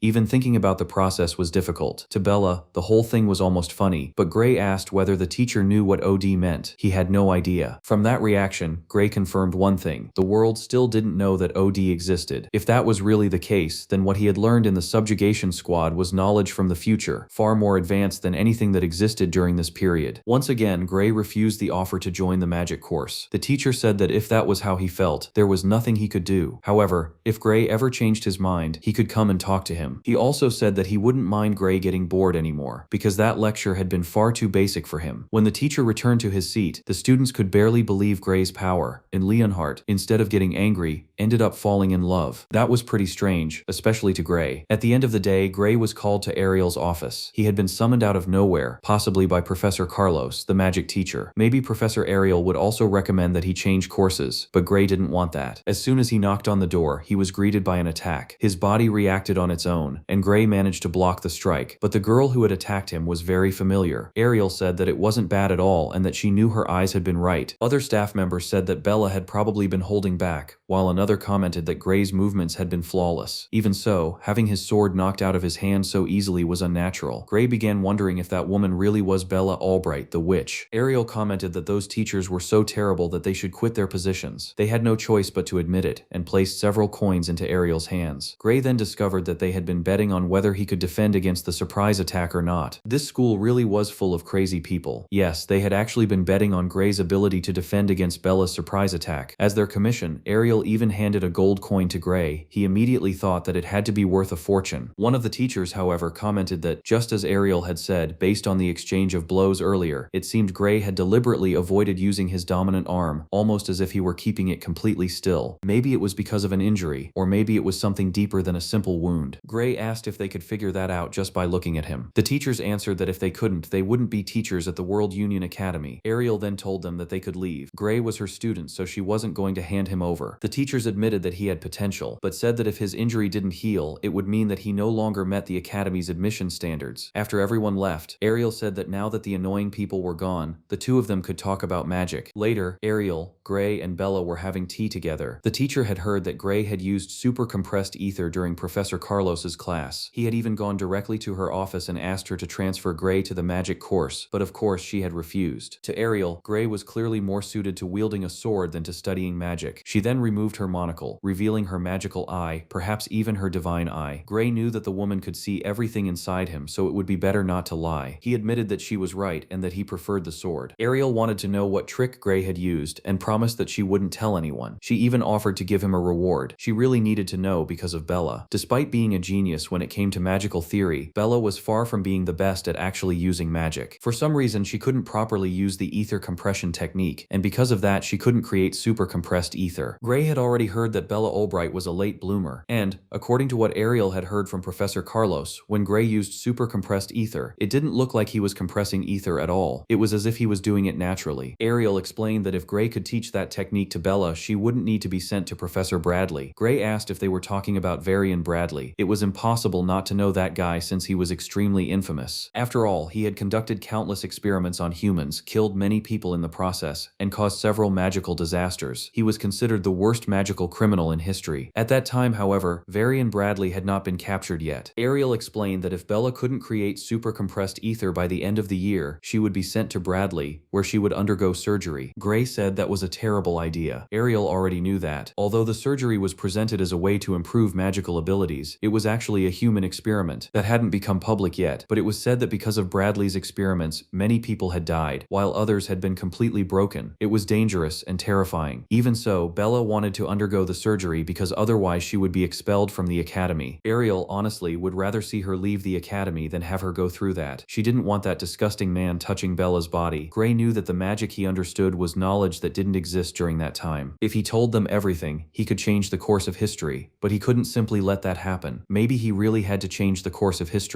After all, the hell he called the future could become much better if it were changed, and he was willing to face the consequences of doing so. Because of that, Gray said that he would teach Bella how to use super compressed ether. Later, at the arena, Gray drew on the board and explained everything he knew about magic. The explanation was simple, and he asked them not to tell anyone that he had taught them. Ariel said they couldn't even do that, because they had signed a magical contract and would die if they broke it. Just from learning that technique, Ariel was left completely stunned. But the magical knowledge Gray revealed went far beyond that. Bella thought the explanation had been short, but it was very well organized. It felt like she was watching a magic lesson from hundreds of years in the future. Just by listening to it, the history of magic seemed to have advanced by 100 years. Gray thought that in reality, it came from the knowledge he had learned during her lecture 10 years in the future. It really seemed like he had just brought 100 years of knowledge to someone from that era. Ariel said there was so much information that she couldn't even properly judge all of it. Bella, however, said there was a good chance the theory was correct. Nothing Gray had said contradicted the current magical theory, and there was also a much faster way to find out: testing it. If everything Gray had explained was true, the spell should work. According to the theory, Bella tried to summon all of her power. If Gray remembered correctly, people said that Bella Albright's power was capable of setting an entire city on fire. He became worried because they also said that she couldn't properly control her own magical output. But at that moment, Bella summoned a concentrated pillar of fire. The pillar of flames tore through the sky, revealing an absolutely overwhelming amount of power. If Bella hadn't taken control of the magic the instant she summoned it, everyone there would have been burned to a crisp, but Bella was happy that she had managed to control the power. The enormous pillar of fire transformed into a gigantic flaming dragon, and to Bella, it was simply incredibly fun. Bella loved magic. However, she had used so much ether that she ended up passing out. Gray caught her body, but Ariel told him not to worry. Bella had simply fainted because she had run out of ether. Even so, what had just happened was amazing. The fact that Bella could control magic on that scale after such a short time was incredible. What Bella didn't know was that she herself had created that theory in the future. Ariel explained that Bella could now create super compressed ether and no longer needed the surgery. She would contact Bradley herself and cancel everything. She was happy that they had managed to prevent that dangerous surgery and, most importantly, that Bella hadn't lost control of her own magic. Although Bradley's surgery could increase a person's magical output, it came with a price: the loss of control. The exact process was a secret, but it seemed that the surgery forcibly broke a person's limiter. Gray thought that then it must have been because of that surgery that, in the original timeline, Bella couldn't control her own power. The teacher said that, thanks to Gray, Bella could now create super compressed ether, fulfilling the terms of the contract. Now it was Ariel's turn to fulfill her part. As for Gray's injured arm, Ariel used healing magic that completely restored the limb. The arm was practically brand new. Gray asked how she had managed to do that, since even a magical healing potion hadn't worked. Ariel told him not to compare her nerve restoration magic to ordinary potions. Still, she asked if his arm was really moving the way it had before. Gray swung his sword to test it and realized that it didn't feel as light as it had before. Ariel might have repaired his nerves, but her magic couldn't heal the wounds in his soul. The magical knowledge of that era still hadn't proven that souls existed, but Ariel believed they did. She could see them through her divine eye. Gray's soul was slowly recovering and would heal naturally as long as he didn't push himself too hard. He could keep practicing with his sword. More than that, however, Ariel wanted to know what kind of swordsmanship could wound someone's soul like that. Of course, Gray didn't want to explain, but the teacher also pointed out that there was already an example of swordsmanship that used the soul to move the sword. She then asked if he knew Amy. Gray wondered why she was bringing up the name of the sword saint. At that time, the two of them weren't even supposed to know each other. Ariel explained that the way Gray handled his sword made it look like he had learned from Amy. There was a small difference though. The person he had learned from seemed to be even more skilled than Amy. In a few years, Amy would become as skilled as his master. Gray realized that Ariel's knowledge and deductions were terrifying. She was practically predicting that he had learned from the future Amy without even knowing it. He asked if it was really possible for swordsmanship to wound the soul. Ariel answered that normally, it wasn't, at least not through ordinary swordsmanship. And of course, it wasn't normal for someone to defeat an ogre general with a single strike, especially after also taking down the other ogres and the trees around them. Gray asked if she already knew about that. Ariel answered that of course she did. Thanks to him, she had practically won the bet. She showed him some of the remains left behind at the scene. It was magnificent. Not even the most advanced cutting magic could have produced a result like that. Then Ariel asked if it had been caused by the mysterious power living inside Gray. She could also see it through her divine divine eye. She could see the power leaking through the chain door inside him. Gray knew very well that this wasn't the kind of thing someone could discover by simply making a lucky guess. Ariel really could see inside his consciousness. Even so, she had already seen a power similar to Gray's. She didn't think they were exactly the same thing, but they had a similar aura. She knew those powers. She just didn't believe they were human. They were the Liquidators. Hearing that name made Gray tremble. He wondered why that name was being mentioned at that exact point in history. Ariel didn't think Gray would know about the Liquidators, but she also knew that his magical theory seemed to have come from the future. Gray felt a little awkward, not knowing how to explain any of it. Then the teacher asked how much he knew about a Liquidator. Gray answered only that it was an extremely dangerous threat to humanity, and that it had to be stopped before it appeared. If preventing its emergence was impossible, then it had to be destroyed, no matter the cost. Ariel said that was a little extreme, but she agreed that a Liquidator was truly dangerous. Even so, Varian Bradley seemed determined to continue with his experiments. Gray asked what his connection to it was. Ariel answered that the Liquidator was the very being he was trying to summon. Gray wondered if the Liquidator had been created by a man, but no one had ever said that. On the other hand, in the last timeline, the Academy had acted as if it knew exactly where the Liquidator would appear, so Gray began wondering if the Academy had something to do with its summoning. The experiment needed to be stopped immediately, and Ariel agreed. Unfortunately, the person conducting it was a professor like her, with just as much authority as she had. Ariel had pressured her superiors to cancel the experiment, but they refused to remove it. She also wasn't authorized to say who those superiors were. In the end, unless the order came from above, no one could force the experiment to stop. Gray didn't receive any names. The Academy's leadership was far more complicated and mysterious than he had imagined, but he thought that if Bradley really was a criminal, things would change. In the original timeline, the illegal experiments had killed tens of thousands of people, and Gray knew exactly where they had been carried out. He told Ariel that if they caught Bradley in the act, they could do something, but she explained that wouldn't work either. Entering a research facility belonging to an Academy professor was also considered a serious crime. Without solid evidence, they would end up being arrested. Unless Gray had concrete proof, there was nothing they could do. He realized that even though Ariel knew how dangerous the situation was, her hands were tied. Gray understood the situation, but she changed the subject because she wanted to talk about his power. She could help him control that force. There was a professor at the Academy who was very good at dealing with unknown forces. His name was Heathcote Longfellow. Gray recognized the name immediately. He was the one who had trained the Sword Saint herself. Ariel knew that name would catch his attention and said she would arrange for Gray to begin private training with the professor starting the next day. He hadn't expected to find a clue about that so quickly. The next morning, Gray began receiving private lessons from Heathcote Longfellow himself. To his surprise, however, the training was basically just running through the forest. The professor ran much faster than him and said that Gray's mind was wandering. If he could still feel that there was room for stray thoughts, then he needed to increase his pace. He had to run until he reached the absolute limit of his body. Only after burning through every last bit of his physical strength would the power of his soul awaken. As long as he still had even a tiny bit of energy left, they wouldn't touch a sword. Gray said that he understood, calling him Professor Heathcote. He imagined that this training had to have some kind of purpose, but as he kept running and making laps through the forest, he couldn't stop thinking that, at that very moment, Varian was carrying out his experiments to summon the damn Liquidator. Gray started wondering if he really should be doing this right now. After some time, a week had already passed since the beginning of his training with Professor Heathcote Longfellow. Ariel asked how things were going, and Gray explained that it was basically running, with a little sword training at the end. Even so, he already felt much stronger and had much more stamina. Ariel said that sounded exactly like him, for sure. Then, suddenly, a staff member handed Ariel a newly arrived letter. Her expression became serious as soon as she finished reading it. Gray, shocked, also learned what the message said. The letter stated that the esteemed Professor Ariel had received a report saying that Bella Albright had managed to produce super compressed ether. However, according to the evaluation she received, Bella had only gained a similar kind of power. It was clear that Bella hadn't actually compressed the ether, so her new ability couldn't be recognized as super compressed ether. The person who had given that evaluation was Varian Bradley. The contract remained valid, and the operation would proceed as planned. Gray was furious and realized that the whole thing was a complete lie. Ariel explained that Bradley was determined to force Bella to undergo the surgery, even though she no longer needed it. The contract was full of loopholes, and unless Bradley himself cancelled it, Bella's only options would be expulsion or the operation. They needed Gray's help immediately, and Ariel asked where Bradley's laboratory was. If they could expose him as a criminal, the contract would be cancelled. Gray remembered that she herself had said it would be dangerous to act without evidence, but Ariel replied that they would find the the evidence. She was putting her faith in him. Besides, Gray might have already done exactly that from the beginning. His divine eye had shown that Bradley had been telling the truth the entire time. It had simply taken Gray some time to admit it. So Ariel asked him to show them the way. They would bring the crimes of that bastard to light. Gray revealed that the laboratory was in the mountains near the village of Torwell. Ariel was certain that Bradley had an authorized laboratory there. Gray didn't know that he was carrying out illegal experiments inside an authorized laboratory, but Ariel explained that there was no better place to conduct illegal experiments. No one would suspect anything even if he stayed there for a long time. Besides, no academy professor would interfere with another professor's laboratory. If they could get evidence of the crimes, they wouldn't be accused of breaking into the laboratory. That was when Bella entered the teacher's office with the letter in her hands. Ariel took the letter from her and said that Bella shouldn't worry because she would handle it herself. Bella explained that Ariel didn't have to face the professor alone because of her, but Ariel assured her that she would be enough on her own. Even so, Gray and Bella offered to go with her. Bella especially wanted to go because the problem concerned her too. An academy professor could never simply do something like that. If Bradley caught one of them, no one knew what he might do. It was far too dangerous and completely out of the question. Gray explained that was exactly why Ariel shouldn't go alone. If she used the same power he had used to take down the ogre general, she could be a huge help. Besides, if Ariel disappeared, everyone admitted through the divine eye would be expelled, and that would include Gray. He wanted to decide his own fate. Ariel realized that apparently the two of them were going no matter how hard she tried to stop them, so she allowed them to come, but with one condition. No matter what happened, they had to prioritize their own safety. The three of them headed toward the mountains near the village. When they arrived, they realized that the professor's laboratory was enormous and imposing. Bella trusted Gray's information, but she still asked if they would really be able to collect the evidence without any problems. Ariel knew that Frieren was probably attending the Magic Society conference at that moment, so he wasn't at the laboratory. Even so, there was a good chance the entrance was filled with traps, or perhaps they would have to enter through the side wall. Breaking into a laboratory authorized by the academy was a crime either way. Bella said she would go anyway, even though she was still afraid. She asked if Ariel was really doing all of this for someone like her. Gray said she was wrong. Stopping that man's experiments was for the sake of the entire world. If they didn't do it, countless people would die. Ariel commented that what Gray had said might be an exaggeration, but she agreed that the professor needed to be stopped. They weren't risking their lives only for Bella, and she wanted to make that clear so the girl wouldn't feel bad. The three of them moved forward. Ariel used her magic to destroy the side wall, simply blowing the whole thing apart. It had been a little excessive, but Gray took the lead as soon as they entered. The wall they had broken through led straight into a prison. There were several people inside, some missing body parts or limbs, others covered in wounds, and some even blind. All of them were victims of terrible and cruel experiments. With a single glance, Ariel detected 14 forbidden spells, which alone was enough to make the place a crime scene. There was no need to even mention the unauthorized human experiments. Then they found a gigantic chamber with some kind of altar in the center and a magic circle surrounding it. Bella asked what the three of them should do now. The plan had been to leave with the evidence, but perhaps they should also try to save those people. Gray did not want to stay in that place for too long. If they took too long, Frieren could return. And at the exact moment he said that, Frieren himself appeared. Since they had called his name, the professor explained that he had sent a double in his place. He had an important experiment to perform in the laboratory and had managed to obtain fresh materials for it, so he wanted to use them while they were still in that condition. But, of course, the plans had changed. Now he also had materials with far greater magical potential than an ordinary person, and the two students had fallen into his hands perfectly for his laboratory. Frieren explained that if the three of them disappeared, no one would suspect him. He promised that their sacrifices would help advance modern magic, since he could not let them leave that place alive. At least he would make sure they were put to good use. Before he could continue his speech, Bella threw a gigantic fireball at him. The attack was magnificent, but Frieren managed to block it. Ariel's divine eye had not lost its ability, and, as always, it continued selecting good students. Frieren commented that perhaps he should start paying closer attention to her new recruits. He had been impressed by the girl's trick, although he found it curious that a student would try to assassinate a professor. Bella answered that killing was better than being killed. If someone had to die, she would rather have it be him than herself. Ariel then said that the three of them could retreat for now. They already had the evidence they needed, and the academy would take care of the rest. Of course, Frieren would not simply let them walk away. He fired his black flames toward Bella, forcing Ariel to protect her. Frieren explained that her shield was useless because those were his devouring flames, capable of producing a fire that consumed defensive magic and used it as fuel. The power of the black flames increased even more as they broke through Ariel's shield. In theory, they were impossible to block. The only disadvantage was that casting the technique required a huge amount of materials, but if he managed to kill Ariel there, it would have been worth it. The professor had to summon a second layer of protection, but that one also started to crack. Ariel told Bella to take the spell memory bag to Gray because Heathcote would know what to do with it. Bella, however, did not do that. Instead, she decided to help block Varian's power. Her barrier was beginning to break, but Bella wanted to take that role. When her barrier finally shattered, she summoned something even more powerful. Varian was shocked and said that it was impossible. The anti-magic theory behind the devouring flames was known only to him, so he asked how Bella knew about it. She answered that she had recently learned a new theory, and that, with it, making that kind of spell was easy. Varian then asked who the traitor was who had taught her and promised that, if she told him, she would receive a quick death. Bella said that the person who had taught her was a secret. She only revealed that the person was a student from the fencing course. Gray thought that, to be honest, he himself had developed most of Bella's abilities. Varian realized that she was not going to give him a serious answer, and decided that it was fine. In that case, he would simply burn both girls alive. He used even more materials, including a magic crystal, to fire skulls made of pure death. The materials made the devouring flames even stronger, but even then, Bella's barrier continued to hold. The problem was that her mana reserves would not last forever. Ariel used her divine eye to find the weak point in the flames. She realized that she could project mana outside the barrier, and tried to fire a beam at Varian, but the attack was completely consumed by the flames. Varian stated that the counterattack was useless, and that she would never be able to reach him. Gray remembered that Professor Ariel's offensive magic was one of the weakest among the faculty. With the properties of Varian's flames, her spells had probably been absorbed completely. Meanwhile, Bella was almost out of mana. Ariel had already warned that they should escape, but Gray stepped forward. He said that it was better to act than to let all three of them die there. That was when Gray finally gathered and used his dark power. In the next instant, Varian saw the world upside down because his head had been decapitated in the blink of an eye. Neither Bella nor Ariel could understand what had happened. Even more frightening was the fact that even Ariel, who possessed the divine eye, had been unable to follow the attack. The strike had been so powerful that the laboratory began to collapse. Luckily, Ariel managed to use defensive magic and held back the falling debris at the last second. She then asked if Gray's body was okay. Gray answered that his right arm hurt badly and was also numb. The shadows were consuming that part of his body, but he could still move it. Ariel said that the training was finally paying off. If it had not been for Professor Heathcote Longfellow and his crazy training, Gray probably would have already collapsed. Gray really thought that if something like that had happened back when he was still in the village, he would have passed out for days and woken up unable to move both arms. Now, however, he was left with nothing more than a painful arm. To him, that was already good progress. Ariel said that thanks to him, everyone was still alive. Even so, she apologized for making him use that power. Gray replied that she did not need to worry because he had been the one insisting on fighting. But Ariel was serious. He needed to try not to use that power for a while, or the consequences could become irreversible. Bella asked if that had been magic because she had not sensed any ether at all. In reality, trying to explain a power like that as magic was almost impossible. Ariel preferred that Bella not investigate anything else about Gray's power, and also not tell anyone about what had happened. If she did not promise to keep it a secret, Ariel would have to erase the girl's memories. Bella agreed and made a magic contract promising not to talk about what had happened. Gray commented that, although he was also worried about the experiments, they should help the people who were imprisoned first. It seemed that they had been put to sleep with magic. Ariel explained that, even though they were no longer in immediate danger, they should take them to the Academy's medical facilities. She created magical barriers around each person in the area, making sure they were protected. After that, they could finally investigate everything more carefully. That was when they found the professor's so-called fresh materials. The sight was disgusting. Almost all the experiments had been carried out using magic. Professor Varian's illegal experiments involved human sacrifices to create magical catalysts or improve human magical abilities. However, Ariel could not find any evidence related to the liquidador. Gray found that really strange. It was the same place where the incident that killed tens of thousands of people had happened in the original timeline of his world. It made no sense for the simple production of a magical catalyst to have caused all of that. But then he remembered that, in the past, what had killed all those people in his world was a miasma that had risen from underground. That meant there could be something beneath the laboratory. Gray explained to Ariel that there might be hidden passages. She could not see any, but when she looked deeper, she really did sense something. It was weak, but there were traces of short-range teleportation magic. It was probably a space that could only be accessed through teleportation. Based on the magical traces, the distance was around 300 meters. Gray asked if they could reach it. Since the professor also knew how to use short-range teleportation, she decided to try. She positioned her fingers, opened those doors, and the portal took all of them to the location. The problem was that the place was gigantic, simply enormous. Bella could feel an absurd amount of ether coming from every direction, but Ariel explained that it was not just just ether. There was another kind of energy, completely different from magic and far more powerful than anything she had ever felt. That was in fact the power of the liquidador. They continued toward the center of that city built beneath the laboratory, and eventually found themselves standing in front of huge doors. The power was coming directly from there. The strange thing was that the door was not connected to any other room. It stood in the middle of a huge ritual symbol. There was no sign of the liquidador, at least not in its complete form. Ariel realized that the door itself had no power at all. She even passed through it to confirm. The power was not in the door, but in the magic circle and the capsules around it. Suddenly, however, the magical power activated. The capsules made the magic circle glow, and the doors also began to emit light, cracking open as if they were becoming a portal. Ariel remained calm while the students panicked, but suddenly everything stopped, as if the entire mechanism had simply broken down. The professor understood what was happening. Those devices had not been made to summon the liquidador. They only opened a small rift to the place where it existed, and channeled the power that leaked from there. The core used to crystallize that power was probably human life. Around 10 souls had already been used by that point, and the shaping process might have required even more sacrifices. Most of the people who had been locked in the cells upstairs had probably been used as raw material for that terrible thing. Bella then asked why they would need to go so far just to gather so much power. Ariel answered that the black flames Frieren had used during the fight were a product of it. The crystal that had strengthened him was also basically a version of what those things would become once they were ready. That catalyst would not be limited to the flames. They intended to produce it on a large scale. No one, however, knew what they actually planned to do with it. The rift then closed, and Gray asked if that meant Frieren had not been trying to summon the liquidator. Ariel explained that either he had not tried or he simply had not been able to. The spatial opening circles had already reached their limit. That was everything they had managed to build with the ingredients they had available. Bella commented that the mechanism was insanely valuable. She had never seen spatial warping magic that was so precise and powerful. Ariel explained that building something at that level would cost the budget of an entire nation. The most absurd part was that there were 8 of those capsules there. To her, only one organization came to mind. Not even the other countries in the world could come close to the amount of funding that institution possessed, and its magical research surpassed even that of the Empire. Gray realized that she was talking about the World Union Academy itself. Ariel confirmed it. No other research institution would have been capable of supporting a project on that scale or with that kind of budget. Bella asked if the Academy itself was behind everything. After all, the World Union was supposed to exist to protect the world. Ariel replied that she understood why Bella did not want to believe it, but there was no other group capable of carrying out a project of that magnitude. Gray asked if that did not necessarily mean that the entire Academy was their enemy. Most of its members could still be trying to save humanity. Before he changed timelines, the Academy's elite forces had been the ones fighting on the front lines. Even those who stayed away from the battlefields continued protecting civilians until the very end. After seeing that future, Gray could not believe that the entire Academy could be humanity's enemy. Ariel agreed. Most of the Academy was probably still acting in humanity's name, and would never allow experiments like those. The problem was that the Academy had countless researchers and facilities, and almost no one in the world knew everything that happened inside it. On top of that, whoever was behind Frieren had received enormous support. Frieren could never have organized all of that using only the authority he had. The Academy, therefore, was not an organization that could be trusted blindly. Ariel explained that most people inside probably believed they were doing what was best for humanity. Even those directly involved in the experiments might have convinced themselves that everything they were doing was necessary for some greater good. The problem was that the real reason was buried in the shadows. Gray asked if she had any idea how they could find the person behind everything. Using her divine eye, Ariel had found no communication device, and not even any traces of the creator's magic. The cleanup had been extremely thorough. Before she could investigate any further, however, a self-destruct mechanism began activating throughout the entire dome. The mechanisms had been designed to destroy the evidence. They had not been triggered when Frieren died. Perhaps they had planned to lure anyone investigating the place into the dome and only then blow everything up. While Ariel was still trying to understand what was happening, Bella made it clear that this was not the time for theories. They needed to get out of there. Ariel replied that they were nothing more than magical explosives and that Academy professors were not weak enough to die because of something like that. She then summoned her magic circle on the ground and told everyone to stay inside it. The entire dome began collapsing over their heads. The next second, however, everyone was teleported outside, including some of the most important evidence, such as the capsules and the people who had been imprisoned to serve as test subjects in the experiments. When they were finally outside the laboratory, Bella realized how close she had come to dying. She honestly thought she would never make it out alive. Gray commented that they had come very close to dying. Ariel explained that they had been carrying more weight than she expected, so the teleportation had ended up being slower. Even so, it had been worth it. Once they showed that evidence to the Academy, they would no longer be able to ignore what was happening. The next morning, they took everything to the director, who informed them that the survivors were being treated in the medical wing. Orodrome Alexandro personally thanked them for stopping Frieren's illegal illegal experiments. As for the magical machines he possessed, each one was worth more than the budget of an entire country. Ariel explained that it was not just one machine, there were 8 of them. There was no chance that Frieren had obtained all of that by himself. The director explained that those machines were stolen goods and had been intercepted during transportation. At the time, 78 agents responsible for transporting them had been killed. Ariel asked if that had been the incident from 15 years ago, and Oradrom confirmed it. The stolen cargo that day had been carrying those exact engines. The people responsible were the Bloodsuckers, the largest criminal organization in the world. They were parasites who always came back to cause trouble. Bella became furious just from hearing that name, especially because they had killed her parents. The director explained that they could wipe the Bloodsuckers out 100 times and they would still come back. No one knew where they hid or who was leading them. Some said that the Bloodsuckers were connected to more than 707 deaths of important figures around the world. It would not be surprising if one of them were already inside the academy itself. The worst part was that there was no way to tell them apart from everyone else. And even if there were, the academy probably would not do anything. Gray asked what he meant by saying they would not get rid of criminals. Ariel explained that the academy worked that way now. Anyone with talent had the chance to become stronger, regardless of bloodline, race, or gender. Oradrum added that it also did not matter if the person was a criminal. Bella thought that was ridiculous because criminals should be punished. The director agreed with her, but his superiors did not seem to think the same way. Bella asked if he was not the director. Oradrum explained that he was only a subordinate. He might be the face of the academy on paper, but the authority he actually possessed was ridiculous. If they wanted to find out who was really in charge of that place, they would have to become stronger. The more they proved their worth, the more resources would be made available to them inside the academy, and the more secrets they would be able to uncover. Oradrome could not give any names, but there was a veteran with enough influence to completely change the direction of the academy. Even the crazy policy of accepting criminals had been his decision. Gray concluded that if they became stronger than that man, they could change things. Oradrome confirmed that they could. Inside the academy, power was everything. Even so, he found the whole situation amusing. Ariel should never have had a chance against Varian, which meant she had been one of the students who managed to overcome that situation. As always, her divine eye was sharp. He could hardly wait to see what kind of monster would come from all of this. Later, while walking back through the academy's hallways and examining the arm affected by the shadows, Gray wondered if power really was what controlled the academy. If they wanted to defeat the Liquidador or discover what was happening behind everything, they would have to focus on becoming stronger. While he was lost in his thoughts, Gray suddenly got kicked by one of the students. The idiot looking for trouble complained that he was walking around as if he owned the place. To him, a special admission reject like Gray should not even be in that hallway. Gray thought this was another person who hated special admission students, and asked if he was looking for trouble. The other student said he would love to, but at that moment, teacher Ariel appeared. Because of that, he did not want any more trouble. He left while apologizing to Professor Varian. Security was tight, so he had not been able to get any closer. Even so, he would send someone soon. When Ariel came closer, she explained that, unfortunately, there was not much she could do since Gray had no weapon or injuries. If he wanted, he could go after the guy and beat him up. Technically, as a teacher, she could not allow that. But her eyesight had been getting so bad lately from forcing her eyes too much that she might not even see it happen. Gray did not want to cause any more trouble either. So Ariel asked if the Divine Eye special admission students were really hated that much. Gray answered that people usually made fun of them, but this was the first time someone had gone as far as physically attacking him. Ariel apologized for what happened and commented that if she only had more authority, she could do something about it. Gray asked her not to worry. If it were not for her, he would not even be at that academy. Besides, Bella and the others would still prove that the Divine Eye program had not been a mistake. After all, she possessed the Eye of God, and that would still be proven in the future. Ariel, however, told him not to act as if it were someone else's problem. Out of all the students in the Divine Eye group, she was watching him the most closely. Just like the students from previous generations, all of them would eventually become high-level people, but the first time she truly believed that someone could surpass humanity itself was when she met Gray. Gray thought that was a little heavy. It was a lot of pressure and responsibility, but he also knew that trusting them was not enough. The mastermind behind Varian probably had not given up on summoning the Liquidador, and that group had barely managed to scratch the enemy. He had gone back in time specifically to make sure he would defeat the Liquidador and protect humanity's future. In the next class, which was fencing, the students would take part in a live combat practice. They were supposed to form pairs according to the list on the board. Gray would have to be very careful because if he messed up at that moment, everyone would start talking badly about the Divine Eye students again. At the very least, he needed to show that he could keep up with the others and improve Professor Ariel's reputation. But his partner was none other than Leonhardt Apius, the strongest first-year student. The professor explained that he had paired students with similar skill levels and told them not to hold back. The fight was supposed to be treated like a real battle. Gray thought that the part about similar levels was a huge lie. He was fighting the best student in the class even though he had just been admitted. On top of that, Leonhardt already hated Divine Eye students and was probably dying trying to beat Gray up after what had happened in magic class. Leonhardt, however, put a hand on Gray's shoulder and said that they were partners, so he was very happy about it. Gray thought his smile was way too bright. Apparently, Leonhardt really liked the idea of being allowed to punch him in the face. Gray replied that he was also looking forward to working with Leonhardt, but as soon as the fight began, he charged forward without holding back. Leonhardt's attacks were much stronger and faster than Gray's. Even so, his counterattacks made Leonhardt admit that he was strong. It was hard to believe that he had not entered through the normal admission process. The fight continued at a fast and intense pace. Gray thought he would lose right at the beginning, but he was surprised by his own endurance thanks to the training he had received. Even so, Leonhardt's fencing was insane. He used the proper style, based on the manual of proper fencing, in the most perfected way possible. It was exactly the kind of technique a true noble should have. Gray realized that Leonhardt really was a monster. The fight was so intense and impressive that the other students started stopping their own matches just to watch. Leonhardt commented that it was so wonderful that he could keep going all day. Gray, however, knew that even though he had managed to block the attacks until then, he would not be able to land a real attack, and his endurance would not last forever. If it were not for Professor Heathcote's training, he would already be on the floor. The worst part was that Leonhardt was not even out of breath. Gray needed to act right then and end the fight, so when the next attack came, he dodged with a low acrobatic move and struck one of Leonhardt's legs. If he could not win the fair way, then he would have to fight dirty. It was obvious that this move caught Leonhardt completely off guard. He realized that Gray was treating this like a real life-or-death battle, but he couldn't afford to lose either. So at the very last moment, both of them put their swords to each other's necks, and Gray said it was a draw. Leonhardt, getting up with his help, said that wasn't exactly how it happened. In that final moment, all he could do was swing his sword. On the other hand, Gray could have stabbed him straight through the heart if he wanted to. Since it was a mock battle, Gray forced himself to aim his sword at Leonhardt's neck. He said that, even with protective spells, pointing a sword at someone's chest like that was a bit much. Leonhardt said that meant he had lost, and thanks to Gray, he finally understood the difference between a real fight and swordsmanship practice. But Gray said that was kind of cheating. He replied that the instructor himself had told them to treat it like a real battle. There was no such thing as cheating in a real fight when your life was on the line. So, he asked for another round, but Gray had only won because he caught Leonhardt off guard. If they fought face to face, he definitely wouldn't stand a chance. It wasn't even a matter of technique, since his stamina made Gray's look pathetic. At that moment, another student walked over. He was a big guy, and he said that whether it was a real combat exercise or not, this was still a swordsmanship class. Nobody had said they could use anything besides a sword. He even asked how the hell a special admission loser had managed to fight the best student like that, and told him not to get full of himself just because he had a little magic. Gray thought it wasn't like he had chosen this fight either. That idiot was just talking without knowing anything. Leonhardt then said that the teacher had decided Gray was worthy of fighting him, and told them not to interfere. The professor explained himself, saying that, just as Leonhardt had said, he was the one who had paired them up. He had put students with similar levels of strength together, and Gray was the only one who could fight Leonhardt. Then he told the other student that if he wasn't satisfied, he could try to beat Gray himself. He was fine with that. Gray had even defeated that examiner to get this far. That wasn't even comparable to those idiots who had ended in a draw. Leonhardt knew that the guy was judging Gray by his admission category without even knowing his true strength. It felt like he was looking at his past self. But honestly, this was a good opportunity. He knew Gray's power deserved recognition. More importantly though, that guy had interrupted the time he was spending with Gray. Just for that crime, he deserved death. The other student wondered why Leonhardt was so angry, and the professor said that if they didn't like the real combat rule, they could use only swords. Gray wasn't sure if he could actually do that, especially since he didn't know how strong the other student was. He definitely looked physically stronger. Even with the brutal training he'd gone through with his master, Gray couldn't overcome years of nutrition and physical conditioning. He wasn't that confident in his own skills, but it wasn't like he'd be expelled for losing. The professor explained that this was only a practical class, and asked them to take it easy. At that moment, with the professor's permission, the two began. The bigger student charged at him brutally, but Gray's technique was better. He countered the attack because to him that guy's hits were weak. His strength wasn't anything special. Maybe he was holding back. But Gray's next attack defeated the student. Just like that. He even ended up bleeding. The professor said the fight was over. Gray realized he had drawn blood and asked if he was okay. He had aimed for the guy's sword, but ended up hitting his face with the flat side of the blade. The student asked for a rematch, saying he'd been caught off guard. The people around them noticed that it looked like it had hurt pretty badly, but the professor said it was fine and that they could keep going until he was satisfied. Except he was defeated over and over and over again, until his whole face was swollen and covered in blood. The professor finally said that was enough and ordered them to take the student to the infirmary. At the end of class, the professor announced that this year's representatives would be Gray and Leonhardt. He explained that the best first-year students would face the second-year champion in the class battle. The first-year students had lost 35 times in a row, but every year, they still hoped that maybe this time would be different. Gray was shocked by that. He had no idea the gap between first and second year was that huge. The professor explained that 1 year at the academy was a big deal, and that losing was normal. In fact, it was expected. If they could at least put up a good fight, that would already be impressive. And if they won, they would go down in academy history. Just being chosen to fight was already considered an honor, so he asked them not to stress too much about it. Gray thought that then, the class battle wasn't as serious as he'd imagined. But as a special admission student of the Divine Eye, this was the perfect chance for him to prove himself. He would train hard for it. Meanwhile, a meeting was taking place at the academy. The final item on the agenda was Professor Budra's proposal to expel M. White, the Divine Eye special admission student. Professor Budra was from the magic department, and Ariel asked why he would suggest something like that. After all, he was supposed to be responsible for managing the Divine Eye students. He replied that this was exactly the problem. M had failed the advancement exam for third year. Despite that, she was allowed to stay at the academy because she was a special admission student. Everyone who had failed that exam had been expelled, so this didn't seem fair. Ariel argued that M was constantly improving in swordsmanship and had world-class combat ability. Since the backlash on her body was severe at the time, she couldn't show her full power. If it weren't for that, she would have passed the exam. One of the professors asked how that was possible. Suddenly, the useless student seemed to be a hidden prodigy. He accused Ariel of holding onto a fantasy about secret powers, but she replied that the academy was exactly the place where they were supposed to create an environment like that. If they pushed M too hard, she might lose that chance forever. The professor continued, saying that she'd already used that excuse before. In his view, Ariel's plan was to let someone who didn't meet the standards stay at the academy indefinitely. Ariel knew that the academy existed to cultivate exceptional talent. Expelling someone talented just because they didn't fit the standards perfectly went against the whole purpose of the institution. Budra said that maybe the special admissions had been impressive in the past, but the current generation was full of failures. Amy White, Bella Albright, Jacob Bloomfield, the Great Divine Eye had lost its edge. Some had even suggested getting rid of the Divine Eye program completely. The program had been established long ago by the Academy's founding council, but it could also be abolished if more than half of the faculty agreed to it. They also said that honestly, the current Divine Eye students weren't impressing anyone. Udall pointed out that Bella Albright had improved a lot, but said that wasn't much of an achievement, not to mention that her mana capacity was still questionable. They argued that, while the old Divine Eye students had been impressive, the new generation wasn't making the same impact as before. Ariel realized there were more voices against the Divine Eye than she'd thought. At this rate, they really could shut down the program. Budra continued, saying that the program had already become outdated and that it was time to move on. Or maybe Ariel could say that she was better at judging talent than all of them. Ariel thought she wanted to say yes, but she knew that would only provoke them. They already didn't like her. Still, many of the professors cared about how much the program benefited the academy. If she wanted to keep the others on her side, she couldn't say anything that would turn them against her. When she stayed silent, they pushed her even harder. Ariel could still recognize real talent, but those kids needed time. If they were given that chance, they would prove their worth. She just needed to stop them from being expelled before that happened. One of the professors then said that one of the Divine Eye students was that Gray guy. According to him, Gray was pretty unremarkable actually. Even so, he was one of the students chosen for the class battle. Budra then asked why they didn't just let the student prove himself in that competition. After that, they could decide the future of the Divine Eye program based on the result. But Professor Hathcote shook his head, making it clear that wasn't the right decision. When Ariel refused, the professors pressured her again, saying that if he couldn't show his potential during training, he wouldn't show it in a real fight either. Every professor knew that. Ariel replied that they didn't understand. His abilities weren't ordinary swordsmanship, but the director ended the meeting. Since the discussion wasn't getting anywhere, they could stop there. Still, everyone agreed that watching the Divine Eye admittee in action seemed reasonable. They would watch his performance in the class battle and then decide what to do. With that, the meeting was over. Of course, Hathcote was pretty worried, while Ariel thought she was too weak. She didn't even have enough authority to take care of her own students. She knew Gray's power didn't work well with simulated fights. He needed time. Even so, now it looked like he would have to save the program. Gray would have to protect the future of those children who had world-class potential. On the day of the class battle, the arena was summoned again in the middle of the main square. To introduce the competitors, there was the best first-year student, Leonhart Appius, the best second-year student, Lewinal Hartman, the first-year challenger, Gray Lee, and the second-year challenger, Dibble Haderchel. That was the same weirdo involved with Professor Varian, who had attacked Gray out of nowhere in the hallway. The professor explained that they would judge what all the participants were capable of. The other professors who wanted to end the Divine Eye program were there too, but only to watch and put pressure on Ariel. The students themselves didn't understand why so many professors had shown up to watch the battle. Leonhart said they were probably curious about Gray and that, obviously, they had great taste. The second-year student thought Leonhart had never acted like that before. It was strange. One of the professors said that guess was correct. They were there to witness the final battle of the Divine Eye special admission program. The students wondered what he meant by final, and the professors asked if nobody had told them. The Divine Eye class was being abolished. Ariel couldn't answer. She thought that if she told Gray the truth, he'd push himself too hard. He might even use that power, but in his current condition, he couldn't do that. So Ariel said that Boudra was just trying to mess with his focus and asked him not to let it affect him, but Gray noticed that she was trembling. Even so, he replied that it was fine if that was what she said. The professors, on the other hand, were already imagining that once Gray lost pathetically, everyone would finally realize how weak the Divine Eye program was. In their eyes, Ariel's judgment wasn't as sharp as it used to be, but Gray said he couldn't let that slide. He didn't care if they insulted him, but they better not dare look down on Professor Ariel's judgment. Boudra then asked what kind of strength her eye had seen in that boy. Unlike Ariel, the ones who still had their heads on straight seemed convinced that he would lose pathetically. Gray replied that he would prove every one of them wrong. The participants prepared themselves with their teammates. Ariel appreciated Gray's confidence, but she started thinking that maybe he was planning something dangerous. If he were fighting the best student, practical swordsmanship might give him a small chance, but he'd ended up against a terrible opponent, Dibble. Varian Bradley had surgically altered his brain, increasing his reflexes to inhuman levels. He was basically a living weapon. He was the worst possible opponent for Gray's ambush tactics. Maybe Gray was planning to use that ability then. Ariel asked him not to worry about her and not to push himself too hard. He replied that he knew. Then, the fight began. Among the top students, the representative stepped forward. The arena was protected by magic to prevent fatal injuries, and triggering the opponent's protection counted as a victory. Even so, they had to fight as if it were a real battle. When the fight started, Leonhardt was the first to move forward. The attacks were evenly matched, even though Luna looked much more intimidating. Leonhardt even tried to fight using martial arts along with his swordsmanship. Luenel admitted that it had been pretty good. Leonhardt was stronger than he had been in his first year, but now he would raise the pace to a second-year level. Leonhardt was pressured so hard that he could barely fight back. In the end, he was knocked into the barrier covering the arena, activating the protection and losing the duel. Next, it was time for the challengers' fight. Leonhardt passed by Gray, wishing him good luck. Gray then stepped into the arena. Since he had talked so much, now he had to make sure he won. Before going back in time, he had already fought more hopeless monsters than he could count. Compared to those fights, this one was nothing. Meanwhile, Dibble promised to send Gray to the same place where Bradley was, Hell. When the fight started, Gray took the offensive, but Dibble answered with a very heavy counterattack. Ariel had warned him that his reflexes had been surgically enhanced, but apparently he was also incredibly strong. On top of that, he still had that shadow ability, but Ariel had told Gray not to use his own ability. In the worst case scenario, he could die from the backlash. The tournament was important, but it wasn't worth his life. Besides, the arena's defensive barrier wouldn't be able to handle it. If he used that power, he could end up killing his opponent. Honestly, Gray was ready to risk his own life to protect the Divine Eye spot. After all, that was what could really change the future. But he couldn't kill someone in a school tournament. Up until then, Dibble kept moving forward with strangely simple attacks. He was planning something, and he was doing it with a huge grin on his face. At one point, he left Gray's guard wide open, but he did it on purpose and didn't cut through the boy's neck. Through the Divine Eye, Ariel noticed something inside Dibble. It was a dark flame. The other professors said the fight was way too one-sided. That second-year student seemed to have an unpleasant personality, but everything still pointed to him winning. Gray was having trouble even blocking the attacks. Even so, he wasn't giving up. The problem was that he couldn't counterattack either. Boudra said that at this rate, this whole special admission situation would turn into a mess if they kept waiting. But Ariel ordered them to stop the fight. It was dangerous. Boudra asked why. Was it because her student was about to lose? Some even said she was just a sore loser. The students could fight seriously without fear, precisely because of the barrier, unless she had another reason for stopping them. Of course, Ariel knew the protection spell existed, but it wouldn't be enough to protect Gray. She just realized it too late. Dibble revealed the power trapped inside him, placed there by Bradley, and fired a blast of dark flames that tore a huge crack across the arena floor. The protective barrier couldn't block it. Ariel warned them about what was happening, but the professors didn't believe her, so she explained that damn Bradley had planted something like that inside the student and was still causing trouble even after his death. She tried to intervene with magic, but the barrier protecting the spectators was too strong. Ariel couldn't restrain the student, so she told the others that this was an emergency and that they needed to deactivate the barrier immediately. But the professors were completely stunned, too cowardly to act. Ariel then ordered them to stop the fight immediately. Gray needed to run, but Gray thought that if he turned his back on that kid, he would die. Dibble's dark attacks were making everyone fear for his life. Hathcote knew the spells would take too long to reach him. There was no other choice. It was probably still too early, but he thought Gray was capable of winning the fight, so he told Gray to think of his body as if it were the sword. He shouldn't swing the sword, but move his own body with its power. The kid thought he couldn't just throw something like that at him out of nowhere, even in a situation like this. But if the teacher said he could do it, he would try. Gray focused. He was one with the blade. He put all his power into it and faced Dibble's next devouring dark attack head-on, which appeared behind him as part of his ambush. Gray became much faster than Dibble's reflexes, and struck with with his dark aura. Even the arena's protection was overwhelmed, and Dibble was thrown out of the area. Hathcote was genuinely worried about the other student. Of course he liked Gray more, but he was still a teacher. Dibble, even after being checked by the judge, got back up like a demon. He was unharmed, like an out-of-control dark power that wanted to devour everything. Lightning, webs, and threads of shadows were consuming the structure. The barrier still hadn't been deactivated, and the professors were working on it. Dibble attacked like a creature. As abnormal as Gray was, that was insane. He kept dodging, but eventually Dibble's speed caught up with him. What really made Gray bleed was the reckless use of his own ability. It made him cough and cry blood, but if he didn't fight back, he would be dead. So Gray summoned that power and pulled the shadows out of himself. His next attack tore both of Dibble's arms off, releasing the rest of the darkness that was still inside his body. Ariel managed to break through as soon as the barrier was deactivated and sealed the body of the boy who had undergone the surgery. Gray spat out a lot of blood. He was suffering from extremely severe internal bleeding, but Ariel managed to stabilize him with her spell. The next second, he was already standing. The judge asked if he was sure he was okay, and Ariel, examining him with her divine eye, said that after using that much power, his soul didn't have a single scratch on it. The healing magic had taken care of his body, so he shouldn't be injured anymore. Hathcote said they had managed to weaken the backlash, just as he had predicted. Ariel replied that weakened was bullshit, because without the healing magic, Gray could have died. Hathcote explained that they had managed to keep the injuries within a range that magic could heal. Either way, he wanted Gray to be able to withstand that backlash on his own, but it would still take time. Gray wondered if all that insane training had really been meant to make him able to endure his own power. Well, Ariel said that, either way, several things had happened that they hadn't expected. Dibble was being taken away, and she wanted to confirm something with the judge. The protective barrier of the second-year representative Dibble had been activated by Gray's attack, while Gray's barrier had not been activated. Therefore, Gray was the winner. That was completely historic. Someone from the first year had defeated someone from the second. Leonhardt said he expected nothing less from Lord Gray. Hathcote said that, with that, the Divine Eye student had ended the 35-loss streak of first-year students. The win-loss count didn't even matter anymore. After that fight, nobody could say Ariel's judgment was wrong. The headmaster had to admit she was right. Nobody would support the proposal to get rid of the Divine Eye special class. Some teachers said they should be ashamed for even considering it. They had almost thrown away that huge talent. Ariel sincerely thanked Gray for what he had done. Budra's class, which had supported getting rid of the Divine Eye class, ended up with a damaged reputation. They simply ran away from the situation. That old saying was still true. Never pick a fight with the Divine Eye. Times had changed since ancient times, but that was still true. Gray wondered if something had happened to Ariel in the past. Maybe. Meanwhile, the headmaster went over to Gray to talk about something very important, something that worried him. In the match that had just happened, Representative Dibble had clearly had an unusual power forced into his body. The fact that this was supposed to be a completely safe battle simulation had ended up putting the students' lives at risk. Because of that, the headmaster sincerely apologized to Gray. The academy was completely responsible for failing to detect that anomaly. Gray replied that there was no need to apologize because, in the end, nothing had happened. The headmaster then said that after Dibble went berserk, Gray had also released something. It wasn't magic, but something strange, a type of power that modern magic theory couldn't even analyze. He asked if Gray could tell him what it was. Gray knew he couldn't say anything about his regression, not while he still didn't know where the people behind it were hiding, so he simply said he had no idea what it was and that he hadn't even known he could do that. It was Ariel who noticed and explained it. She thought Gray was a pretty good liar, because when he defeated the ogre general that time, he had already been using that power. For now, Gray just wanted her to play along. They needed that to deal with the liquidator. Ariel thought that boy trusted her a lot, so she walked over to the headmaster and said it was true. Gray's power couldn't be analyzed through magic theory, however she could clearly see it with her eyes. She was still researching how to properly extract that power, but she asked if she could take responsibility for everything related to Gray's power. The headmaster replied that after seeing that fight he couldn't refuse. The entire Divine Eye special group was in her hands. If there was anything the academy could do, she only had to tell him. Ariel thanked him for that, even looking a little shocked. In that case, they should go to the underground medical wing to examine Dibble's condition. For that, they would need her eyes. Later, Ariel met with Gray in her office and explained that the power used inside Dibble was almost the same as the liquidators. The same ingredients and crystals from the research center had been used. After all that, Dibble didn't make it. His death wasn't caused by what Gray did. The moment that power was activated, Dibble stopped being himself. In fact, he had died as soon as that power was planted inside his body, and Gray was the target. It was retaliation for Varian's death. Gray replied that if Dibble had been manipulated after Varian's death, then that meant the third group was behind it. Ariel replied that there was a big fish behind all of it. She would keep reaching out to her connections, but it would take time. Her instincts told her that the deeper parts of the academy were involved. Gray offered to help and said that if there was anything he could do, he would do it. But Ariel replied that he had already done enough. As for his power, she said Gray had learned how to use it without damaging his own soul, and that was great. Gray replied that it was, but the backlash on his body had been worse than before. Even so, it was better to hurt his body than his soul. Ariel, however, told him not to worry. She and Hathcote had suggested taking his training to the next stage. Gray would learn to control that power better than he could now. Later, he was in an arena filled with training dummies. Really filled. Hathcote knew he didn't need to say it, but this was a dangerous and painful training method. If Gray was willing to take more time, there were safer options, but Gray wanted this. So, he prepared himself, focused, and took a deep breath. He was one with the blade. He remembered how it had felt that time, summoned the dark aura, and charged forward, destroying all the dummies as quickly as possible. The other teachers noticed how fast he was and were impressed, but Hathcote was watching closely for the backlash, which hit Gray after a short time. Cuts and cracks opened across his body, and he started crying blood from his eyes. Even so, he kept going until he collapsed. Then, the mages around him, along with the teachers, activated recovery magic. Gray got back up and was healed from all that bleeding. Hathcote said Gray was doing very well, lasting longer than the last time. With more repetitions, his body would learn to handle that backlash. It was a method that trained pure endurance, which was why it was so painful. Gray said using that power hurt way too much. But to the professor, pain and suffering meant he was pushing past his limits. Whether he continued or not was up to him, so Gray asked to do it one more time, until Ariel showed up and said that training was limited to once a day. Physical wounds could be healed with recovery magic, but if he suffered severe damage again before his nerves had stabilized, he could end up messing up his senses when swinging the sword. Gray understood that better than anyone because of the time he had spent with an injured arm. Hathcote said that, honestly, it was a relief. All those training dummies were pretty expensive. One of the mages asked why they were in such a hurry to make Gray stronger when he was already strong enough for a first year. Ariel said that was all her fault. She had dragged Gray into the fight against Bradley, and because of that, the people behind him now saw Gray as an enemy. More enemies would show up. Even if they locked Gray away somewhere with heavy security, she didn't know if they could actually protect him. The easiest way for him to survive was to become stronger. Gray told them not to worry. Stopping the liquidator experiment had been his decision. According to Ariel, he was an exceptional student. All she could do was help him. Meanwhile, Hathcote and Ariel were discussing the fastest and safest way for a swordsman to get stronger. Hathcote said that, without a doubt, changing swords was the fastest way. Gray asked if the sword given to him by the academy wasn't customized and high level. Ariel replied that it was normally more than enough for a first year, but unfortunately it couldn't handle Gray's full power, and really his sword was already completely destroyed, so Ariel decided to take him to her vault. Hathcote asked if she was going to give him one of her own weapons. She said that was fine. By turning the key even while it was floating in the air, a magic door opened, and Ariel said that Gray was worthy of it. He entered the vault and was stunned. Holy shit, it was packed with gold, treasures, and weapons. They went straight to the sword section. Ariel's vault was big enough to be divided into several sections. Gray noticed that every sword looked extremely dangerous. Hathcote doubted he could find such an extensive collection of swords anywhere else. Ariel commented that it was hard to choose with so many options, wasn't it? Ideally, she wanted Gray to test each one with his full strength, but because of the nature of his power, they could only do that with one sword per day, so they could take a few of them to test. She handed Gray the sharpest one. It was really heavy. Then she summoned a piece of wood for him to practice on. Gray swung once, destroying not only the dummy but also part of the floor. It was a very heavy sword, maybe even a little too heavy. Hathcote explained that no matter how sharp a sword was, it would be useless if Gray couldn't hit anything with it. Against big, tough, heavy opponents like beasts and structures, that sword could be useful. Ariel also said she would give him a storage bag so he wouldn't have to carry the sword around everywhere. Gray asked if that wasn't a sword that could normally be lent to someone. Ariel replied that it was better than letting it sit there collecting dust. It was better in the hands of someone who knew how to use it. Besides, when he faced the enemy behind Frieren, the one behind the liquidator's summoning, he might regret not having it with him. Gray thanked her a lot for lending him the sword. Hathcote told him to avoid showing it to other people unless he actually intended to use it, because if it were put on the market it should be worth at least 10 billion. Gray was shocked. He couldn't keep something that expensive. But Ariel refused to take it back. She wasn't lending it to him. She was giving him the sword. If she could protect the Divine Eye's admission with just 10 billion, she would gladly do it. That sword was the overdue reward for what Gray had done. She insisted that he keep it. Gray replied that he would, and that he would take very good care of the sword. But besides that, Ariel wanted to give him something that could be used in a normal battle. Gray never would have imagined that Professor Ariel's treasure vault was so impressive. Hathcote said that nobody in the world had an eye as sharp as hers. With her divine eye, Ariel could make as much money as she wanted. So Ariel asked the professor which sword he thought would be best for Gray. Hathcote suggested a sword with a thin blade and a golden handle, which was much more agile than the previous one. The weight was good and it was well made, but Gray felt that something was wrong. Hathcote explained that the sword didn't suit him. There was another one that had been made for an experiment and might be a better fit. It was a sword that gave off a magical aura and was covered in crystals. It lit up as soon as Gray touched it, and it had no edge. Hathcote explained that the sword had been made as an experiment for a new technology, not for actual fighting. It might look like nothing more than a dull piece of steel, but it was extremely durable. Maybe it was the perfect sword for Gray. Gray asked if he didn't need a sharp sword considering the power he had. The master explained that, actually he didn't. No matter how powerful a sword was, any sword could give in to Gray's power. And if he kept getting stronger, eventually even the swords in that vault could become nothing more than a burden to him. Gray caught a glimpse of a future where he wouldn't need to rely on the edge of a sword to fight anymore. So he struck a steel structure to demonstrate. He didn't cut through it, but he crushed and destroyed the structure. Ariel said that personally she thought Gray should keep using a sword with a blade. If he wanted to test something other than swords, there were other sections. Even so, Gray wanted to test every sword there. There was one that looked much lighter and another that was much heavier. But then Gray stared at a very thin sword, almost like a needle, and got the feeling that he had seen it before. Ariel explained that an old student had left that sword behind when he graduated. It wasn't very famous, but it was well made. As soon as Gray touched it, he realized it was easy to hold. The sword fit his hand like a glove. The cut Gray made was clean and perfect, as if he had practiced with that sword since the day he was born. He had never held a sword that felt so easy to wield in his life. Ariel said they could test it too, to find out whether the sword was compatible with his power. Gray asked what would happen if it broke, since it belonged to her former student. Ariel replied that it was fine. She was sure the sword would be happier being used than sitting around collecting dust in a corner. Gray asked what the name of the student who made the sword was. Ariel replied that his name was Medallum Norum. He was known as the greatest magical blacksmith in the world. Gray never expected that sword to have been made by him. The next day, with his intense training routine prepared again and several training dummies spread throughout the arena, Ariel thought it would be a good opportunity to test the swords. Gray started with the experimental sword. As soon as he held it and used his power, it fell apart. He tried again, focused, but the sword broke once more. Ariel asked if he had felt any difference in his physical condition. Gray said no. If that was the case, the sword could be the cause, so they could set it aside. Maybe it simply didn't work properly with his special powers. In that case, Ariel took out Metallum Norum's sword, the needle-thin one. Gray was one with the blade. He managed to activate his power, but a voice appeared. While there was still time, when the moment came, Gray was hearing a voice. Hathcote said that activating his power shouldn't be a problem with that sword, so he charged forward and attacked the many training dummies. His movements were insanely smooth, and his body seemed lighter. The mages noticed that he was different from last time. It almost looked like he was flying. He cut through every target and remained standing. The number of targets was the same as before, but that time he had only managed to cut through half of them before collapsing. Now, he had taken them all down and still had energy left. Ariel honestly asked how he was still standing. Hathcote hadn't noticed it, but there was a huge slash running across his body from his chest down to his stomach. He dropped the sword and only then felt the pain. Recovery magic wasn't enough, and his strength was fading away. Ariel explained that losing that much blood drained his stamina, even with healing magic, so he needed to rest. The half-coach commented that he had pushed past a limit he hadn't been able to cross before, which was a good sign. She explained that it really was, but moving around without realizing his own condition was dangerous too. In a real fight, without a healer nearby, he would have to be careful. Even after all that, the sword didn't have a single scratch. It was truly amazing. Ariel also noticed an extra glow coming from the sword, but suddenly, she felt something hit the academy's main building. The mages were mobilized and protected the building with barriers while the students panicked. The half-coach explained that the area that had been hit housed the dangerous materials vault, and that it had clearly been an explosion caused by someone. For a split second, he also saw something that looked like teleportation magic. It was possible that someone had robbed the academy headquarters in broad daylight. The mages said that was impossible because the vault walls were protected by powerful anti-teleportation magic and had also been built to withstand most explosive spells. Ariel noticed that liquidator energy was mixed into the smoke. They had probably used the crystals made in the underground laboratory to destroy the outer wall and the anti-teleportation field. Varian's allies had caused that explosion and made a move against the academy headquarters in broad daylight. Later, after the investigation and analysis, Ariel explained that, as expected, several items had been stolen from the vault. Even though they hadn't shared all the details, this wasn't the kind of place where an outsider could cause an explosion that easily. And considering they had managed to destroy the teleportation inhibitor to escape, it definitely had to be an inside job, done by someone who knew exactly how the vault worked. The academy might not be an organization worth trusting anymore. Ariel even started thinking that maybe it had always been like this. Gray commented that if the academy was being controlled by the enemy, they could simply use their influence to take whatever they wanted from the vaults. They wouldn't need to break in. The only reason they had gone through all that trouble had to be because they didn't have a legal way to get what they wanted to steal. Ariel agreed. She didn't know what the higher-ups were thinking, but the main culprits were probably the leeches, along with the worms who had infiltrated the academy. Gray remembered how much Bella hated them, especially because they had killed her parents. The professor also mentioned that since he had killed Varian, he could end up becoming a target. Gray couldn't let his guard down, especially when he was outside the academy. When they arrived at the next class, everyone was nervous and tense. Gray thought it had to be because of the attack, but it wasn't. The reason was news about an outdoor exercise. One of the students asked if he hadn't read the letter, and Gray replied that he had, but he was fine with it. It would be 16 hours of marching and camping in an area infested with low-level monsters, accompanied by the teachers. It would be a whole week of nothing but that, along with extra combat training, and he was totally fine with it. One of the students commented that there was no guarantee they'd be able to get a good night's sleep, and that according to what people said, more than half the students quit every year because of it. Gray replied that during real battle marches, you never knew when the enemy would attack. At least here there was a set time limit, so this was practically a kindness. During the liquidator subjugation training when he was in the squad, there was no time limit. They simply threw the soldiers into the mountains for no reason, and made them march through a monster-infested forest. Actually, some of them had died during that training, but since they would have teachers with them this time, nothing like that should happen. The student was scared of Gray, while Leonhardt commented that it was exactly what he expected from him. Even hellish exercises didn't intimidate him since he was on a much higher level. Seeing that everyone was scared, Gray couldn't help feeling that there was some kind of danger waiting out there. At least it was better to be prepared. He would keep getting stronger because that was what he was supposed to do. A few days later, Hathcote started the annual outdoor exercise for the first years. He promised that it would be extremely difficult, and explained that most people couldn't make it through. Those who gave up would never make it to the second year, so he recommended that they show perseverance and avoid that fate. They set off on their journey, passing along the edge of the continent of Winto. The place was uninhabited, and Hathcote didn't really know why. After passing through fields and grasslands, they reached the forest. But Hathcote was deliberately leading everyone down the wrong path. It wouldn't be real training if they took the right path. They continued marching and were already tired from all the walking, but Hathcote warned them that they hadn't even reached the halfway point yet. The students complained that it was only the first day. He explained that they'd be fine because their bodies would get used to it as they kept walking. The hard part was just getting started. The students said he was definitely lying. Meanwhile, Leonhardt kept walking with the group without even looking tired. Gray was becoming an inspiration to him. Then, suddenly, one of the girls was attacked by a spider monster, which was killed almost instantly by a knife thrown by Gray. She thanked him, and he warned her to watch out for poisonous insects. Gray wasn't simply walking, he was also analyzing the surroundings, looking for any possible surprise attack. Leonhardt thought he was truly amazing, while Gray himself realized that for now his energy was holding up well. The training he had done before regressing was helping him a lot. Even so, Leonhardt was already doing much better than he had been during his time in the battalion, back in those hellish days. More than that, what really worried Gray were attacks that could come from outside the academy, especially from Varian's allies. He hoped nothing bad would happen, but he would be ready if something did. The moment they reached one of the forest clearings, one of the teachers announced that from that point on they would do a meal training exercise. Everyone liked the idea because they could finally eat. After walking for so long, they would finally get a break. Gray thought the name meal training sounded a little worrying. The professor quickly explained that it would not be a break. When eating during a march, someone had to know how to cook, so he had divided the students into squads while keeping the strength of both sides as balanced as possible. Each squad would have an area with cooking tools and equipment to prepare its own meal, all of it magically summoned. The board also showed the teams. Squad C was made up of Leon and the other students, with Leon as its leader, while Squad D would be led by Gray. Gray was not sure if he could do well as a leader. He felt like no one would want to listen to the special student with the divine eye. However, the students who stepped forward as part of his team seemed much calmer than he expected. Even so, Gray asked if they were really sure it was okay for him to be their leader. They answered that after seeing that match, there was no way they wanted anyone else. By far, he was the most reliable person there. The students brought over the equipment and cooking tools, and Gray realized that this showed a huge change in attitude toward the special admission students. After all, the academy was built entirely around merit. One of the students, however, noticed that there was no food with the equipment and supplies. The professor answered that during a real march they might not have any food at all, so simply having cooking equipment would already be a luxury. Even having a pot was considered quite generous. Leonhardt commented that modern field operations should have logistical support through magical storage. It was hard to imagine going on a long march without even carrying food. The professor agreed that he was right, but explained that this only applied to planned operations. In an emergency, such as having to camp in the middle of a battle, or losing the officer responsible for supplies, it was completely possible that they would be forced to go on a long march without any preparation. Besides, storage bags were extremely valuable. Unless they were part of a large-scale unit, they would have to carry their own equipment on their backs. The professor then asked whether, if that happened, they would simply accept death without doing anything. Everyone fell silent as they stared at the eye that the professor did not have. Leonhardt apologized, while Gray thought that storage bags really were incredibly rare. He had simply accepted Ariel's bag, thinking it was just a basic bag for carrying his sword. The professor then told them not to worry because he had some good news. Some of them had probably already noticed, but the forest was infested with monsters. During the march, they had been spreading magical repellent to keep them away, but now they were going to stop. In other words, the students would not have to worry about food. The professor released the monster repellent, which broke apart and spread out like a barrier. Gray's group asked what they were supposed to do, and Gray answered that they would have to hunt monsters for food. It was the only option they had. Gray had paid attention to the path on the way there, and judging by the tracks and droppings, there were small and medium-sized monsters in the area. They should be able to handle them using only a sword. The group was scared by the idea of going straight into a real fight, but Gray explained that if the monsters were carnivores, it would be pretty easy. They only needed to walk around until the monsters appeared and charged at them. That way, the monsters would practically become bait for the food they were going to eat afterward. However, if they just waited around, they would end up competing with the other squads for the prey and could go hungry. If they really did not want to fight monsters, they could still eat insects or even snakes, which were a decent source of food. One of the girls quickly said that she wanted to hunt monsters. After all, they were in a forest full of them, and no one even wanted to think about eating insects. Of course, the group ended up following Gray's suggestions since he was their leader. Later, they began investigating the area. Using his survival skills, Gray found a place where there were carnivorous creatures. Not long after that, a huge bear attacked one of the students. The boy could not counterattack in time, but he at least managed to dodge, even if it was awkward. Even so, he was a student of the World Union Academy and managed to hit the creature. The attack, however, was only a shallow cut. The one who landed a truly accurate blow was Gray, who tore off the bear's paw before it could hit the other student. Then he made a simple, fast, and precise attack, decapitating the animal. The others could barely believe what they had just seen. Gray commented that the monster's bones were very hard and asked if the other student was okay. The student said he was fine and that the leader had saved him. Gray explained that wild monsters continued moving even after receiving a fatal blow. Because of that, instead of focusing only on killing them, it was more important to prioritize their own safety and avoid getting hit. The student answered that he had learned that lesson the hard way because it was completely different from training against people. Later, they prepared a bear stew. The meat was actually pretty tasty, although it was a little tough. After being cooked, however, it became much softer. Gray explained that monster meat tasted completely different depending on the species. Some monsters had a terrible taste, while others could be poisonous. During an expedition, it was important to research the list of monsters found in the area, especially when they needed to look for food in an unfamiliar place. He recommended hunting monsters similar to wild boars because they usually were not poisonous and their meat tasted decent. One of the female students commented that Gray really seemed to know a lot about the subject and asked if he had also received survival training. He answered that he had studied a little, but preferred not to remember that time. The others said that he was truly impressive. Then the other group approached them and apologized before asking if they had some food they could share. Their search for food had not gone very well. They had only managed to get one frog leg and a mysterious broth whose ingredients were unknown and that could even be poisonous. Gray said he did not mind sharing because that amount of food could feed the entire class. However, the professor appeared and warned them that transferring food was forbidden. If they wanted to eat, they had to get their own food. With no other choice, the poor students went back with the terrible food they had managed to find. The next day, they only stopped to camp at the end of the day. That was when the field camping exercise would begin. At least Gray had managed to eat properly and was already in a better situation than most of the others. Everyone was so exhausted that they simply lay down on the ground. The professors gathered the necessary materials, including portable rations and a personal tent for each student. The squads would be the same ones from the meal exercise. They had to collect their supplies and set up their tents and campfires in the designated areas. On top of that, surprise attacks would be carried out during the night. The students were pretty worried about that, and when they started complaining, the professor warned them that he could hear every single one of them. As soon as the training began, everyone rushed to set up the camp. That night, Gray started deciding who would stand watch. One of the girls wanted to sleep as much as possible, and the others were not very interested in losing hours of sleep either. If two people took each shift together, it would be impossible to organize everyone's rest properly. So Gray decided that only one person would stand watch at a time. The first and last shifts were the easiest. Whoever took the middle shift would have their sleep interrupted, since they would have to wake up in the middle of the night and then try to fall asleep again. Gray took the second shift, leaving the rest of the group looking for someone willing to take the third one. The boy Gray had saved from the bear attack said he would take that shift, so Rumia, Gray, Bask, and Benis were responsible for the first shift. As soon as their shift ended, they were supposed to wake up the next person before going to sleep, but of course in the middle of the night, the surprise attack simulation happened. Gray managed to hear footsteps approaching. If it had been a monster, it probably would have made much more noise. This was definitely a human. Rumia had not noticed anything. Maybe it was just his imagination, but no. Gray realized that there really was someone there. If someone wanted to sneak through that area at that time of night, it could be the professor carrying out the surprise attack simulation. Even so, Gray could not lower his guard because he had become a target of the people behind Frieren. Gray immediately assumed the worst and imagined that it could be an assassin. He then slipped into the forest. The full moon lit up the area quite well, which helped with the investigation. As he watched the tracks and analyzed the situation, Gray remembered a lot about his training with the divine bow. One day, Jacob the divine bow had taught him and the rest of the platoon that the normal way of walking started with the back of the feet, which ended up making a lot of noise. To move silently, the ideal way was to step down with the tips of the toes first and let the heel touch the ground last. Even if someone stepped on a branch or made noise with the leaves, it was not a problem as long as the sounds did not happen in a regular rhythm, like human footsteps. If the sound seemed more natural, like an animal walking or the wind moving through the leaves, it became much harder to notice someone's presence. During training, the platoon was supposed to start by walking barefoot through the mountains precisely so they could learn this kind of movement. Using his skills, Gray managed to move silently through the forest, and when he noticed the intruder's presence, he placed his sword against a professor's neck. Gray asked if it was a surprise attack for academic purposes. The professor answered that it was, saying he was only checking whether they were keeping proper watch over the area. Even so, he had not expected to be confronted with a sword at his throat. At that point, it was hard to say who was teaching whom more. Gray thought the man might be pretending to be the professor just to make him lower his guard. On the other hand, if he really had been trying to kill him, he would probably have been carrying a much more deadly weapon. At that moment, Rumia arrived and found Gray with the professor. The professor explained that he had come to check if the group was keeping watch and said everything was perfect. In fact, he had never seen first-year students set up such a perfect camp. Rumia, however, asked if Gray was not supposed to be sleeping. Gray took the opportunity to ask the professor if he had stepped on any branches while walking over there. The professor said that he had. That was when Gray realized that it was the human sound he had heard. The professor asked if he had noticed the attack because of that noise while he was sleeping. Gray explained that it had actually been a coincidence because he was not yet in a deep sleep. The professor burst out laughing and commented that first, Gray had surprised everyone during the mock battle the other day and now he was doing this. He kept surprising everyone, and the professor no longer even knew if there was anything left to teach that boy. From that moment on, Gray was banned from taking part in the nighttime watch training. If he handled everything by himself, the other students in the group would not learn anything. The professor also said that Gray's group would not receive any surprise attacks between 1 and 3 in the morning because they could simply assume Gray would be on watch during that time. On top of that, he would receive a perfect score for the nighttime training. The professor congratulated Gray, still impressed that the boy had managed to approach him from behind without him even noticing his presence. That was practically impossible for someone Gray's age. His skill level was undeniable. To the professor, that boy simply made no sense at all. The next morning, they moved forward without any major problems. At least the other groups were completely exhausted because they had not been able to get a good night's sleep. Gray's group was doing a little better, but they were not in great condition either. Some people even tripped and fell because they were so sleepy. By the end of the day, everyone was still exhausted. One of the professors commented that it was almost nighttime and that they would set up camp there. The students immediately asked if they could finally rest, but the other professor answered that it would not exactly be like that. They would have to camp in that torturous way again. The professor then explained that the day's training was over. The tents were already set up for them, and everyone could rest while the food was being prepared. Of course, everyone took full advantage of that wonderful chance to rest. Gray, however, was not expecting that. They were actually letting the students get some real rest, which could only mean one thing. The next day was going to be hell. Meanwhile, Gray talked with Leonhardt, who said that Gray would definitely handle whatever came next with ease. It was obvious that the boy was completely in love with Gray. Later, Professor Hathcote showed up wearing an apron and prepared a gigantic meal. It was practically a feast. The students ate with huge smiles on their faces, almost crying with happiness. But all of that was part of a trick by the professors. It was just another evil plan. The next morning, they would undergo training to cross a dangerous area in the mountain range. After that rest and that huge meal, the students looked completely refreshed. So, they continued on their way. Up to that point, none of the students had given up. The professor explained that this was the bare minimum expected from someone who had passed the academy entrance exam, but the real training was about to begin. There were only 2 more kilometers to go. After that, they would enter the territory of the water lizards, creatures even more powerful than the monsters they had hunted for food. Most of the students would probably die without even having a chance to react. The goal was to cross the area without being detected. It would be a 2-week rotational training exercise in a danger zone. Luckily, water lizards did not usually move around much during the dry season because they needed to save energy. As long as no one made very loud noises, they probably would not be noticed. The problem was that during that rainless period, the creatures were thirsty and would look for anything they could drink, including blood. Because of that, the students could not be detected by the creatures under any circumstances. Gray remembered the training he had done with the Divine Archer Lord once again. The professor who had carried out the ambush the previous night also commented to Gray that he probably already had some experience hunting monsters. This might be easy for him, but he still should not let his guard down. The other students, however, were moving a little too slowly and ended up being rushed by the group of professors. Everyone was very afraid to continue. Gray even wondered if they had never received any instructions on how to do this. At the very least, they should have learned in a safe place before being sent into the field. The professor explained that at that point they could still make some noise. However, as they went deeper into the forest, where everything became denser and darker, they would no longer be allowed to speak at all. From there on, they would have to use only hand signals to communicate. The group continued in a silent line while everyone imagined that the monsters were really lurking somewhere around them. One of the boys ended up getting distracted, slipped on a rock, and fell to the ground, making a very loud noise. Of course, that caught the attention of the creatures nearby. The water lizards looked like beastmen with reptilian features, but Professor Hathcote had to intervene, killing one of the creatures before it could attack the student who had fallen. Leonhardt tried to attack one of the enemies, but his blow did not even leave a scratch on the lizard's chest. The professor explained that this was not something the students could fight and ordered everyone to retreat. The professors could handle the situation, but even they seemed to be having a hard time. The students were shocked when the professors managed to kill the creatures so quickly. One of them explained that water lizards usually had very little moisture inside their bodies. Near the end of the dry season, if they could make the creature lose some of its bodily fluids, it was possible to bring it down. But if they encountered them during the rainy season, they would probably all be dead. That was exactly why the marching training was only held after they confirmed there would be no rain. That was also why they were allowed to talk again at that moment, since the water lizards around them had been eliminated. So, they resumed the march. After leaving the denser area and killing a few more lizards, Hathcote said that this was the final part of the climb and congratulated the students. None of them had given up so far. Leonhardt was exhausted, especially mentally. Not being able to make any loud noises during the march was already difficult enough. Hathcote explained that this was exactly what the training was for. Up to that point, they had been spotted by the lizards only 4 times, which was actually quite good compared to previous years. The professor then opened the floor for questions from the students. Gray, however, said there was something bothering him. A cloud was getting bigger and bigger, and the wind was carrying that cloud directly toward the path they would be taking. Normally, it was impossible for rain clouds to appear during that time of year, but this one was becoming increasingly thick and dark. Hathcote immediately said that the training was cancelled and that everyone needed to leave the territory as quickly as possible. Some of the other professors, however, said they should continue. They could not simply stop the training because of a cloud. Hathcote explained that having a cloud there at that time of year was already abnormal and that the students' safety mattered more than continuing the training. One of the female professors, however, reminded him that Professor Wormel had led that expedition training for years and that they could trust his judgment. Wormel himself said that if Hathcote was worried about the cloud, they could simply speed up the march a little. It would also be a good opportunity for them to train. He then ordered the students to move as if their lives depended on it, without leaving anyone behind and, no matter what happened, without making any loud noises. They continued moving forward, but soon the rain began to fall heavily. Hathcote thought it was unnatural and even considered the possibility that it was artificial rain created on purpose. Wormel confirmed that it had really started raining. Gray then whispered that it was not safe to keep talking at that point. Wormel, however, deliberately spoke loudly. At that moment, a water lizard approached him from behind. Wormel managed to dodge, and his slash injured the creature, but the lizard did not fall because it was now fully hydrated. The lizard's tail ended up stealing Wormel's sword and also sent him flying away. Gray knew that a professor's reflexes should have been faster than that. Even so, Wormel ended up badly injured. The students realized that the lizards were much more powerful now. They already knew the creatures could do that, but now they were also much faster. Hathcote stayed focused and advanced alongside the other professors. They were fast and powerful enough to injure the monsters, but they were having trouble defeating them. Only Hathcote actually managed to decapitate the first lizard. He commented that somehow they had managed to kill it, but even the professor had not escaped unharmed. Finally, Wormel said it would be better to cancel the training. They should use the emergency teleportation and asked if the others were ready for it. One of the female professors answered that she had been trying to cast it for some time, but the teleportation would not activate. Another professor explained that he could use the magic as well, but he was also having trouble casting it. It became clear that someone was deliberately blocking the teleportation. Hathcote realized that it was not only the teleportation, the rain itself also seemed to be part of it. Everything pointed to someone having deliberately targeted the expedition. Wormel kept shouting loudly on purpose, and another professor explained that moving through the lizard territory in that rain would be suicide. The only thing they could do was set up camp and hope the rain stopped. Hathcote said there was a good chance the rain was artificial too, which meant it probably would not stop. The female professor, however, believed their chances of survival would be better if they stayed there than if they had to fight the lizards over and over again. Wormel was still being healed from the last battle, and Hathcote also realized that the situation would be difficult. Even so, there was no guarantee that the area would not be attacked again. They needed to find some way to get out of there. That was when Gray stepped forward to speak. Since he had healing magic, he could fight as well. They could simply force their way through. Hathcote explained that, with the power Gray had, there was a good chance he could make it through the territory. The problem was that his body might not be able to handle it. Gray answered that if they stayed there, no help would come. It was better to try something than simply simply sit there and wait for death. Heathcote, however, explained that even with healing magic, Gray would have to use that power more than once a day. Ariel had made it very clear that he should never do that. Gray, on the other hand, thought this would be the perfect chance to practice. As long as he could make it back to the academy, several excellent healers would be waiting for him. Heathcote repeated that healing magic would not be able to fix everything. Gray then asked if there was another way to get the students to safety, or if Heathcote was saying that he would let everyone die there just to protect him. At that moment, Heathcote remembered a conversation he had had with Ariel. She had explained that Gray would sacrifice himself immediately if necessary, and that was exactly what made him so powerful. She had also asked Heathcote not to let him do anything irreversible. After looking at the entire group of students, Heathcote finally said it was okay. Even though it was painful to admit, Gray could lend them his strength. Wormule, however, complained that they were making all the decisions on their own. Gray might have done very well in the competition, but trusting the lives of every student to a single student was crazy. Heathcote answered that with Gray's power, he could handle the water lizards by himself. That was exactly why they could take the risk and use his power. Wormule did not want to allow it. He asked Professor Gallic to use communication magic to send a rescue request to the academy. In his opinion, it would be much safer to wait. Gallic, however, explained that he had already sent the request. The communication magic was being affected by interference, but the message had probably already reached the academy. Wormule asked if Heathcote finally understood. If they acted on their own, they would only increase the risks. They did not want to put the students in danger. He then backed Heathcote into a corner and asked him to speak more quietly so they would not attract even more creatures. In the end, they decided to stay there. The rain would not stop, and Wormule seemed convinced that staying was the best option. Then more creatures began moving through the forest, making noise between the trees. Gray realized they were ready to attack at any moment. Heathcote warned that if things went wrong, he would step in. When a powerful lizard charged forward, the professors managed to deal with it, but one of them ended up getting injured. It was nothing serious. However, two other lizards heard the fight and also moved in. Gray drew his sword, and the other brave students did the same. Heathcote told them to pay attention because this would show them how the academy's professors fought. The group of professors fought with so much power that the students did not even need to raise their swords. The professors took some damage, but nothing too serious. Leonhardt was convinced they would be able to win. Then something strange happened when some professors moved toward Heathcote and the other professor who was trying to protect the students. Gray stepped in and cut off the professor's arms, saying that he had already figured out what was happening. Heathcote thanked Gray for his help and asked them to keep the lizards busy. After they finished the job, they approached Wormule and the other professor and asked if they could explain themselves. After all, what exactly had the two of them been trying to do? Wormule said he had been trying to fight the lizard and that the insolent student had cut off his arm. The other professor tried to say the same thing, but the professor on watch called it pathetic. Most of the people there had already realized that they were trying to kill them. The students from the swordsmanship course were not blind enough to miss something like that, and they all confirmed it. Heathcote said that, unfortunately, assassination or kidnapping attempts against people from the academy were not exactly rare. After all, they were an organization with many enemies, and they were full of people who were worth a lot. The two had tried to use the fight against the water lizard as a chance to kill a professor, and the others had been involved too, including those who had failed to send the message or use teleportation. Everyone had survived only because Gray reacted so quickly. Gray told Heathcote that he had already noticed from the beginning that those guys were trying to kill them. Wormule said it was impossible for their plan to have leaked from somewhere, but he ended up shutting himself up. Gray, however, explained that he had not known anything beforehand. He had simply watched Wormule's eyes and body movements, and it was easy to tell. The way they moved was not how someone who was trying to protect the students would move. Until they were halfway through the journey, Gray had thought they were simply incompetent. But when the rain started, it became clear that they were doing it on purpose, shouting and taking hits from the lizards. Gray had only used his own power for a short time, so his body was fine. It felt like nothing more than severe muscle pain. Even so, Wormule let out a loud laugh and said they had failed to realize that it was already too late. They were trapped right in the middle of the lizard's habitat, under pouring rain. A powerful teleportation seal had blocked their escape routes, and reinforcements would not arrive in time. Even if they had already discovered the plan, it was too late. They would all die there. Wormule explained that the goal had never simply been to kill them. If they went with them, they would definitely understand. That was why they had prepared a way out. He even said, including Professor Rent, that they could pierce their own hearts right there. They could not take anyone who might interfere with the plan. In this way, the professors were using their own students as threats and hostages. However, the professor who had tried to attack the students was subdued by Gray, who appeared behind him in the blink of an eye. Gray asked if he had managed to use teleportation magic, since it would not not be difficult for him to interfere with the teleportation spell and block communications without being noticed. After all, he was the magic professor who had stayed by Wormel's side the entire time. Heathcote commented that Gray was far too smart to be just a student. He then threatened the magic professor as well, ordering him to activate the teleportation spell immediately and send everyone back to the mountain base. If he refused, Heathcote would rip out one of his eyes. If he still refused, he would do the same to the other eye and then start cutting off other parts of his body. Gray warned him not to send them anywhere else and not to leave anyone behind. If he made even the slightest suspicious move, his head would be cut off. Wormel, however, ordered Professor Galak not to use the teleportation magic. Galak still refused. Heathcote then tried to strike him, but at the last moment, Galak managed to dodge, surrendered, and used the teleportation spell, sending everyone back to the academy. The night staff realized that this was the first-year swordsmanship expedition squad. Heathcote explained that while they were training in the lizard habitat, they had encountered an extremely dangerous anomaly and had been forced to make an emergency evacuation. The real cause, however, had been an assassination attempt organized by members of the teaching staff, including 2 magic professors who had been accompanying Wormel. The swordsmanship students confirmed everything. Leonhardt explained that they had been in a situation where the entire squad could have been wiped out, but Gray and Professor Heathcote had noticed the plan and saved all of them. No one was seriously injured enough to need immediate treatment, with the exception of Wormel, but, of course, nobody intended to treat him. All the students and professors involved were questioned. Later, at the Academy Court, the director announced that the incident had been orchestrated by Professor Wormel, the expedition supervisor and leader of the plan, together with Professor Balin, the deputy supervisor and co-conspirator. The two had been assisted by the magic professors assigned to the emergency response, Galak and Rent. The professors had constantly worked to carry out the criminal plan throughout the entire incident, and there were no mitigating circumstances. Therefore, under Academy law, all of them were sentenced to death. In addition, to investigate their connections and possible accomplices, the interrogator had the right to use torture. They would not be given an easy death, and the director made it very clear that they would not be spared. Wormule still tried to escape, but one of the guards ended up crushing him. The director ordered them to take everyone away immediately. He then explained to Professor Galak that he was practically just as guilty as the others, but at the last second he had abandoned the plan and helped with the escape. Only because of that would he receive a reduced sentence. After the interrogation, he would be allowed to remain alive as a member of the condemned staff. Heathcote explained that Galak would not be executed because, despite everything, he had still helped rescue the students. Doing things that way made it easier to minimize the collateral damage, although staying alive was not always the best possible outcome. After everything was over, Heathcote was stressed and commented that Gray had already gone through something similar right after enrolling. He was already used to being dragged into this kind of trouble since the beginning of the year. He had just never imagined that there would be so many criminals hiding among the Academy's professors. Heathcote also said it was really hard to believe that this place was supposed to be the greatest educational institution in the world. Gray replied that the Academy was nothing like the image he had of it before arriving there. The professor explained that some people said the World Union Academy was not really an educational institution, but a selection facility. The students already entered strong, and the graduates were excellent simply because they had started that way. Besides, the professors themselves did not have as much power as people imagined. Gray replied that, honestly, he sometimes wondered about that too, but there was one thing he was absolutely sure about. He had become much stronger since arriving there. They might have been right not to completely trust the Academy as an organization, but there were professors they could trust, like Heathcote and Ariel, and for Gray, that was already enough. Heathcote commented that Gray really did not talk like a student. Even so, the Academy's training only started becoming truly brutal after some time, and Gray would become much more powerful from that point onward. After all, that had been his plan from the beginning. After some time, one of the swordsmanship professors was trying to bring order to the situation during marching training. At least with that, they had finally officially completed their basic physical training. From that point on, they would begin the next stage. Before that, however, the professor showed them the goal they needed to reach. With a single sword strike, the professor cut through a steel stake with a diameter of 145 millimeters. The students had to do exactly the same thing, cutting the stake cleanly with just one strike. Only then would they be qualified to move forward. If they could not do it by the end of the semester, they would be expelled. Every year, about half of the students failed to meet this requirement. In fact, very few students actually managed to graduate from the World Union Academy. Because of that, it was not something they needed to worry about too much at that moment. What happened after expulsion depended on the year the student was expelled. If it happened during the first year, they were usually transferred to a normal academy in their home country. Since they were already considered elite students, they would normally skip several grades and become practically monsters compared to the other students. If they chose to work instead of transferring, they would often join the Royal Guard as an elite swordsman. The truth was that those students had already stopped being normal people in the public's eyes the moment they entered the World Union Academy. They were only at a disadvantage when compared to the monsters living inside that academy. Compared to the rest of the world, they were still top-level talents. Gray thought that this was exactly how Master Surya had explained it to him. The difference between that academy and the rest of the world was simply absurd. The swordsmanship professor explained that instead of worrying about what would happen if they were expelled, they should focus on cutting that stake. They could simply give it a try. One of the students walked over and attempted it, but his sword was knocked right out of his hand. He felt an enormous amount of pain. The professor said he had expected the student to fail to cut the stake, but letting the sword slip out of his hands was unacceptable. A swordsman should always keep his blade in his hands. Gray asked if there were any restrictions on which sword they could use. He thought that if he used the sword Professor Ariel had given him, he could probably cut through it with a single swing. The professor explained that there were restrictions and that only standard swords were allowed. In Gray's case, however, he would probably be able to pass the test right away. If he used his own power, he would pass immediately. But if that was a requirement for moving up a year, it meant he needed to learn how to do it without relying on that power. Besides, if he could combine that technique with his skills and growth potential, he could reach the level of a liquidator, and that was exactly what he needed. After that, the professor said he was sure the students were wondering if something that large could really be cut with a sword, or if they needed some ridiculous amount of strength, like Gray's, to reach the second year. But that was not the case. He then asked if they had ever stopped to think about why the second-year students and professors were so much stronger than them. The answer was vital force infusion, which meant channeling the vital force that every human possessed into the sword. Gray had not mastered it yet, but he had heard about it in his past life. Vital force, or OD, was used in the refinement of ultra-compressed ether. From what he understood, the World Union Academy had probably developed a specific technique for applying that principle to swordsmanship. Gray became excited at the possibility of learning it. Luckily, he would not need to understand complicated theories to use the technique in modern times. The professor explained that once the students got used to the feeling, they would be able to infuse vital force into a normal sword. The problem was that the sword in front of them was not a normal sword. It was a demonic sword that drained vital force. Nobody wanted to put their hands on it, and nobody had the courage to try. In fact, Leonhardt was the first to raise his hand. He thought there was not much point in being the best student if he continued at that pace, because he would never even come close to Gray. The professor thought Gray would probably be able to handle the sword without too much trouble, but that would not be a useful reference for the other students. So Leonhardt decided to try first. He drew the sword, and it immediately revealed a strange demonic aura. The professor warned him not to hold it for too long. The moment he picked up the sword, he had to make the cut immediately, sheath it, and let it go. That was exactly what Leonhardt did. His strike reached almost halfway through the metal stake, releasing an insane amount of power. However, right afterward, he fell face first onto the ground, completely stiff. With great effort, he managed to sheathe the sword again and began recovering his strength. Professor Rent explained that it was always like that in the beginning. Even so, Leonhardt had not even dropped the sword. That was exactly what was expected from the best student. Then, since he had already gotten things started, Rent said that Gray could try as well. As soon as Gray drew the sword, he immediately felt something draining his strength. He probably would not be able to endure it for long. Even so, when he struck the stake, he almost cut through the entire thing. He had come extremely close. Gray sheathed the sword, took a deep breath, and remained standing. Rent commented that it was the first time he had seen a first-year student not fall to his knees in front of that sword's power. Gray really had more strength left than he had expected. Maybe it was all thanks to the training he had received from Heathcote, or maybe he was simply used to destroying his own body. Gray tried to do it one more time. However, as soon as he struck, he realized it was impossible to continue. His consciousness began to fade. Even so, he tried to at least sheathe the sword before collapsing hard onto the ground, just like Leonhardt. The two of them remained unconscious while Rent told the other students that they could continue. He showed them the stakes struck by Leonhardt and Gray, explaining that swordsmanship using vital force was insanely powerful. With that technique, it was possible to destroy a steel stake like that. And despite being such a powerful technique, the only institution truly suited to teaching it was the World Union Academy. No other national academy taught it. One of the female students asked if that was because overusing the technique could end up killing someone. Rent explained that nobody had ever died from using that sword. As soon as a person lost too much strength to keep holding it, the sword's mechanism automatically stopped the draining. At that moment, Leonhardt woke up and explained that this was mainly because the sword was very rare. Rent confirmed that it was a rare sword, but said that was not the main reason. There were around 30 of them inside the academy, along with others scattered throughout the world. In the past, those swords had been used in battles, and that had caused countless deaths. Because of that, people eventually stopped using them. Gray pointed out that if someone could no longer move on the battlefield, it would not matter if the sword itself could not kill them. The enemy would simply do it instead. Therefore, if someone wanted to use that power in a real battle, it was essential to be able to keep moving after wielding the sword. And according to Gray, practically nobody outside the World Union Academy was capable of doing that. Rent said that had been a perfect answer. Being able to activate vital force only once was useless. Someone could only be said to have truly mastered that power when they could use a vital force sword as naturally as their own body. If they could not do that, they were not using their own power. power. In fact, the power was using them. The students then asked if everyone in the second year could use that sword. The professor explained that all of them had to learn to use that power as if it were nothing, just like breathing. They were also free to practice with those swords outside of class. It was just better if they did not end up passing out and because of that falling behind in their classes. Gray, sprawled out on the ground, needed to find some way to use that power normally. If he passed out just from using it, then it would be useless. The same went for his own ability. Every time he used that shadow power, he passed out and ended up needing a healer. At the very least, he needed to make sure he could use one of the two powers without fainting. Coming to the World Union Academy had been the best choice Gray could have made. There was no better place for him to become stronger. If he could combine that power with his own, he might eventually become a true monster. After a short while, at the end of one of the days, Gray was at the second training field, destroying a stake with several slashes, almost cutting all the way through it at once. He took 3 minutes of rest after every sword swing. That way, his life force recovery could keep up with how much he was using. Even so, training that way was extremely inefficient. Still, he was starting to get the hang of it. It was time to try with a normal sword. Gray tried to draw his own sword while keeping the feeling his body had experienced fresh in his mind. Just then, one of the staff members explained that Professor Ariel had instructed them to tell her whenever he tried using the life force sword on his own, because she wanted to be there. He then asked if he should call her. Gray asked if she wasn't too busy with paperwork. The staff member replied that the professor had predicted he would get the hang of it that day, so she had cleared her schedule in advance. Gray thought that woman was scary, just as expected from someone with the divine eye. A short while later, Ariel arrived, apologized for the delay, and told him to continue his training. However, she had come with another person wearing a hood. Gray asked if he could practice with the life-draining magic sword first. Ariel said yes and explained that she would only watch. He swung once and almost cut straight through the stake. At that moment, he thought that this was the feeling he needed to remember so he could do the same thing with a normal sword. Then Gray focused, took a deep breath, and gathered his power in the right place. But as soon as he did, his entire arm was covered in shadows. It was the power that existed inside him, completely different from life force. Those locked doors inside his body seemed to be begging for more, and Gray couldn't control it. Ariel immediately told the staff to handle the situation. The swordsmanship teacher then cut off Gray's arm, which broke apart into shadows. Ariel explained that special powers really had terrible compatibility with life force. That was when the hooded girl revealed herself. She was Professor Rafa Elixir, the healing magic teacher. With her power, she easily healed Gray's arm, rebuilding everything from the bones to the muscles, fibers, and flesh. Ariel commented that no matter how many times she saw it, Rafa's forced regeneration was still amazing. Rafa was happy that she had switched to the healing branch, especially because all of it had happened thanks to Ariel, who had discovered her talent. She then explained that Gray would wake up in a few hours and asked them to call her if anything happened. When he woke up, Gray was beside Ariel, who was cutting an apple for him to eat. He explained that when he activated the life force sword, the power in his arm had completely gone out of control, and his life force had been drained. After that, the teaching assistant had needed to cut off his arm. Even so, Gray realized that he still had his arm. Ariel commented that his memory seemed to be completely intact. What she had feared had happened. Gray asked if she had already known that something like this could happen. She replied that she wasn't sure, but something similar had happened before when Amy White tried to use life force. That was exactly why she had decided to be there when Gray tried using the power. He really hadn't expected that. He didn't know the same thing had already happened to the Sword Saint. Ariel explained that because Amy couldn't withstand the mixed power of life force and her own ability, her arm had exploded. Thankfully, there had been no need to cut off her arm, but the shock she suffered had been very severe. Even now, Amy still had an aversion to using life force. Gray then asked if she had managed to learn how to use the power. Ariel answered that she had. It had been extremely difficult, but Amy had eventually succeeded. She had used a type of contract magic to suppress Amy's power, gradually loosening the magic as she trained. Over time, they managed to make her manifest only life force. Gray hadn't known that contract magic could do something like that. However, Ariel explained that it was impossible in his case. Contract magic wasn't suited to suppressing the type of power he possessed. Even with Amy's power, the magic hadn't lasted for even 3 minutes before collapsing. Against Gray's power, it would be a miracle if it lasted half a second. Gray then asked if they couldn't use the same method anyway. Ariel apologized, but explained that she hadn't been able to find a way to make him use life force. His power was simply too foreign. There were no previous cases or formulas for something like it. That didn't mean Gray could never use life force. If he trained enough, he would probably be able to use it. The problem was that it would be extremely difficult. If he tried using life force without control, it would completely run wild, and after that, there would be no way for him to keep practicing, especially without an arm. Gray asked if he could have someone cut off his arm every time his power went out out of control, and then use recovery magic to rebuild it. That way he could keep training. Ariel was shocked by the proposal. She said she could arrange that, but asked if he really intended to take that path. After all, there was always the option of simply not using life force. The power Gray already possessed was much stronger than the life force sword. If he used only that power, he could easily pass the Ascension exam. Gray, however, explained that his goal wasn't simply to become a second-year student. He wanted to become stronger and stronger. Ariel had already expected him to give that answer, so she decided to arrange for someone with recovery magic. Before that, however, Gray wanted to swing the life-draining magic sword as much as possible, sharpening his senses so he could learn to draw out life force. After that, he would need recovery magic and someone to take on the job of cutting off his arm whenever necessary. Ariel said she would arrange everything and that she was rooting for him, even though she knew it would be an unimaginably agonizing and painful training process. One morning, the fencing students were training and making cuts against the stakes. They had only been training for 30 minutes and were already starting to wrap things up. Gray, on the other hand, had been training for much longer and intended to keep going. He hadn't passed out even once while using the sword that drained life force. The other students couldn't believe he had really been swinging that sword since early morning. To them, it was impossible. Their bodies, for example, were already completely exhausted after only 30 minutes. But at that moment, Gray struck the stake with his sword and ended up passing out. A few seconds later, he stood up again. He thought he would eventually get the hang of it if he kept swinging the sword endlessly, but he still felt like he wasn't understanding the method. Without understanding the true essence of that power, all that training would end up being nothing more than a waste of time. Then, when he remembered the liquidador, Gray regained his motivation. He took a deep breath, focused, and with the sword split the stake in half. Finally, now he would try doing the same thing with a normal sword. However, when he realized what had just happened, Gray discovered that he had already been using a normal sword when he made that cut. He thought it must have been a lucky move. So, he started chopping away at the metal stake with the normal sword. But even then, it didn't stop. He needed to practice more attacks using life energy. While celebrating, the other students asked if that cut hadn't been a little strange, since it looked slightly different from the one the teacher had made. Gray, however, hadn't even noticed. Later, Gray was eating like crazy. He had already eaten a huge stack of plates and was still hungry. Rumia said she was really impressed by how much he was eating, while Leonhardt said that it had to be Gray, since he had completely mastered the use of life energy. That technique consumed a huge amount of energy, so eating that much was the least he could do to restore his body's strength. Rumia asked if she could also eat a lot without gaining weight if she used the magic sword frequently. For a woman like her, that was a huge motivation. Then, a message from Professor Ariel came through the speakers. Gray Lee was ordered to report to the professor's office. He thought it was strange because it was rare for her to call him out publicly like that. Something must have happened. As soon as he arrived, Ariel showed him a document containing an urgent message. Gray Lee had been selected for the prestigious special selection training known as star reading. He needed to be mentally prepared and ready for combat at any moment. The anonymous professor, the star reader, prayed for his survival and growth, but Gray asked what all of that meant. Did being ready for combat at any moment mean it would be a real fight? Ariel explained that it was only called training. They sent their best students into life or death situations without any kind of support and forced them to fight. It was an extremely cruel event. They had already placed participants inside mafia hideouts filled with criminals and wouldn't teleport them back until every enemy had been eliminated. Many students had died doing it. In fact, less than half returned alive, and there were even years when nobody survived. The training had a terrible reputation even among the higher-ups. In fact, they had deliberately chosen Gray because he was being targeted. He commented that it couldn't even be called training, and Ariel also refused to call it that. That's why she had a proposal. They could refuse. Normally, it wasn't possible to withdraw after being selected, but a student under the Divine Eye special quota could do so by using her authority. Even so, Gray thought he knew the training was extremely dangerous, but if it still existed, maybe that was because it really worked. So, he asked Ariel if he could become stronger through it. She advised him not to even try. Gray, however, insisted and asked if she really thought he wouldn't survive. If she believed he would die, he would withdraw. But Ariel answered honestly that she believed he would survive. She didn't even need to see the result to know. A first-year student with his kind of power had almost never existed in the past. Actually, there had been some, but they had died. She explained that about 400 years ago, 2 students from the Divine Eye special quota had been selected for that training. They were in the same program as Gray and were good students for simple first years. At that moment, Gray wondered how old that woman actually was. Ariel had thought the 2 of them would be fine and sent them to the training without worrying, but the result was tragic. One of them died, and they couldn't even recover his body. The other survived, but the healing magic of that time couldn't do anything about the arm he had lost. Gray knew that losing an arm could end any swordsman's career. One of his own arms had stopped moving during the entrance exam, and that alone had been torturous. He couldn't even imagine what it would be like to permanently lose one of them. Ariel explained that, normally, that was exactly what would have happened, but that boy was different. She then asked if Gray had ever heard his name, Waduro Duran. Gray remembered him. He had been a very famous swordsman long ago. Ariel explained that he had been one of the strongest men in the world at the time, and that he was the survivor of that training. She often wondered how strong he would have been if he had kept both arms. Gray understood just how dangerous the training was, and realized that Ariel didn't want the same thing to happen to him. She couldn't allow his talent to be wasted like that. He replied that he understood. He didn't even want to participate, but there was still something bothering him. From the stories he knew, people said that Duran had become infinitely stronger after losing his arm. So Gray asked if the reason he had become so powerful wasn't actually that special training. At that moment, Ariel realized she had made a huge mistake. She should have kept quiet about Duran. She explained that the Star Reader was a professor notorious for sending countless students to their deaths in the past. Going through his training was like undergoing surgery from Dr. Varian Bradley. Even in the world before Gray's regression, Bella Albright had been considered the most powerful person in the world. Looking at the results, the surgery really had produced that outcome. But of course there had been consequences. If Gray could become countless times more powerful, he would much rather go through with it. Maybe it wouldn't be so bad after all. But if he died, everything would be meaningless. That's why he was certain he wanted to come back alive. This time, Gray was determined. Suddenly, another letter from Central arrived for Ariel. Central was the Academy's highest authority, but she didn't even know what its members looked like or whether they were human. The letter stated that regarding student Gray's special selection training, they had realized they might try to suggest canceling it. Because of that, they were sending an additional notice. The Star Reader made it very clear that there was one type of training where 10 out of 10 survived, but they could only grow to a certain level of strength. There was also another type where 8 out of 10 died, but the 2 survivors became more powerful than all 10 of the others combined. So the question was simple: which one should they choose? The Star Reader chose the second one. Because of that, using his authority, he was raising the special selection training order to a special central order. In other words, it was now impossible to refuse. The Star Reader was eager to see how Gray would grow through it, both because of the students' continued awakening and because of the future of that world. The letter was signed by the Star Reader. Ariel had never seen a special central order issued because of a first-year student. It was obvious that the Star Reader was desperate for Gray to participate. She explained that there was now no way to refuse the training unless he left the academy. Ariel was extremely nervous. Based on the history of its graduates, the academy was the best educational institution in the world, but no other academy crushed so many talents and killed so many of its own students as the World Union did. With all the power Gray had, he could probably succeed even if he left the academy. She could save his life. Even so, Gray decided not to give up. If he died because of something like training, then he wouldn't be able to survive in that world anyway. Ariel already knew he would say that and realized there was no point in trying to convince him. So, she decided to share some useful information. The Star Reader's special selection training was truly extremely dangerous, but it was also a fact that the survivors returned much more powerful. Most of the strong individuals from the past had survived that training. If Ariel had told him that earlier, Gray would have accepted the opportunity even more eagerly. That was why she hadn't said anything. In fact, she really wanted to stop him, but now that there was no way to refuse, she only asked him to stay alive. Gray replied that was exactly the plan. 3 students were selected. From the first year, there was Gray Lee, from the Divine Eye Special Quota, along with outstanding student Leonhart Alpius. From the second year, there was Lionel Hartman. Then, taking the final spot from the third year, there was Pon Superdew. A messenger went to meet the selected students. The Star Reader didn't interact with them directly, so she would be responsible for delivering his message. The training would consist of an assault on a human trafficking base operated by the Bloodsuckers. As a result of attacks on their supply routes by other units, it had been confirmed that the base was temporarily out of stock. Therefore, there was no need to worry about possible civilian casualties. However, the targets of the assault weren't training dummies, but a real criminal organization. Naturally, they would try to kill the students. The Star Reader wanted every criminal eliminated, completely shutting down the facility's operations. Luenel had a question. Instead of training,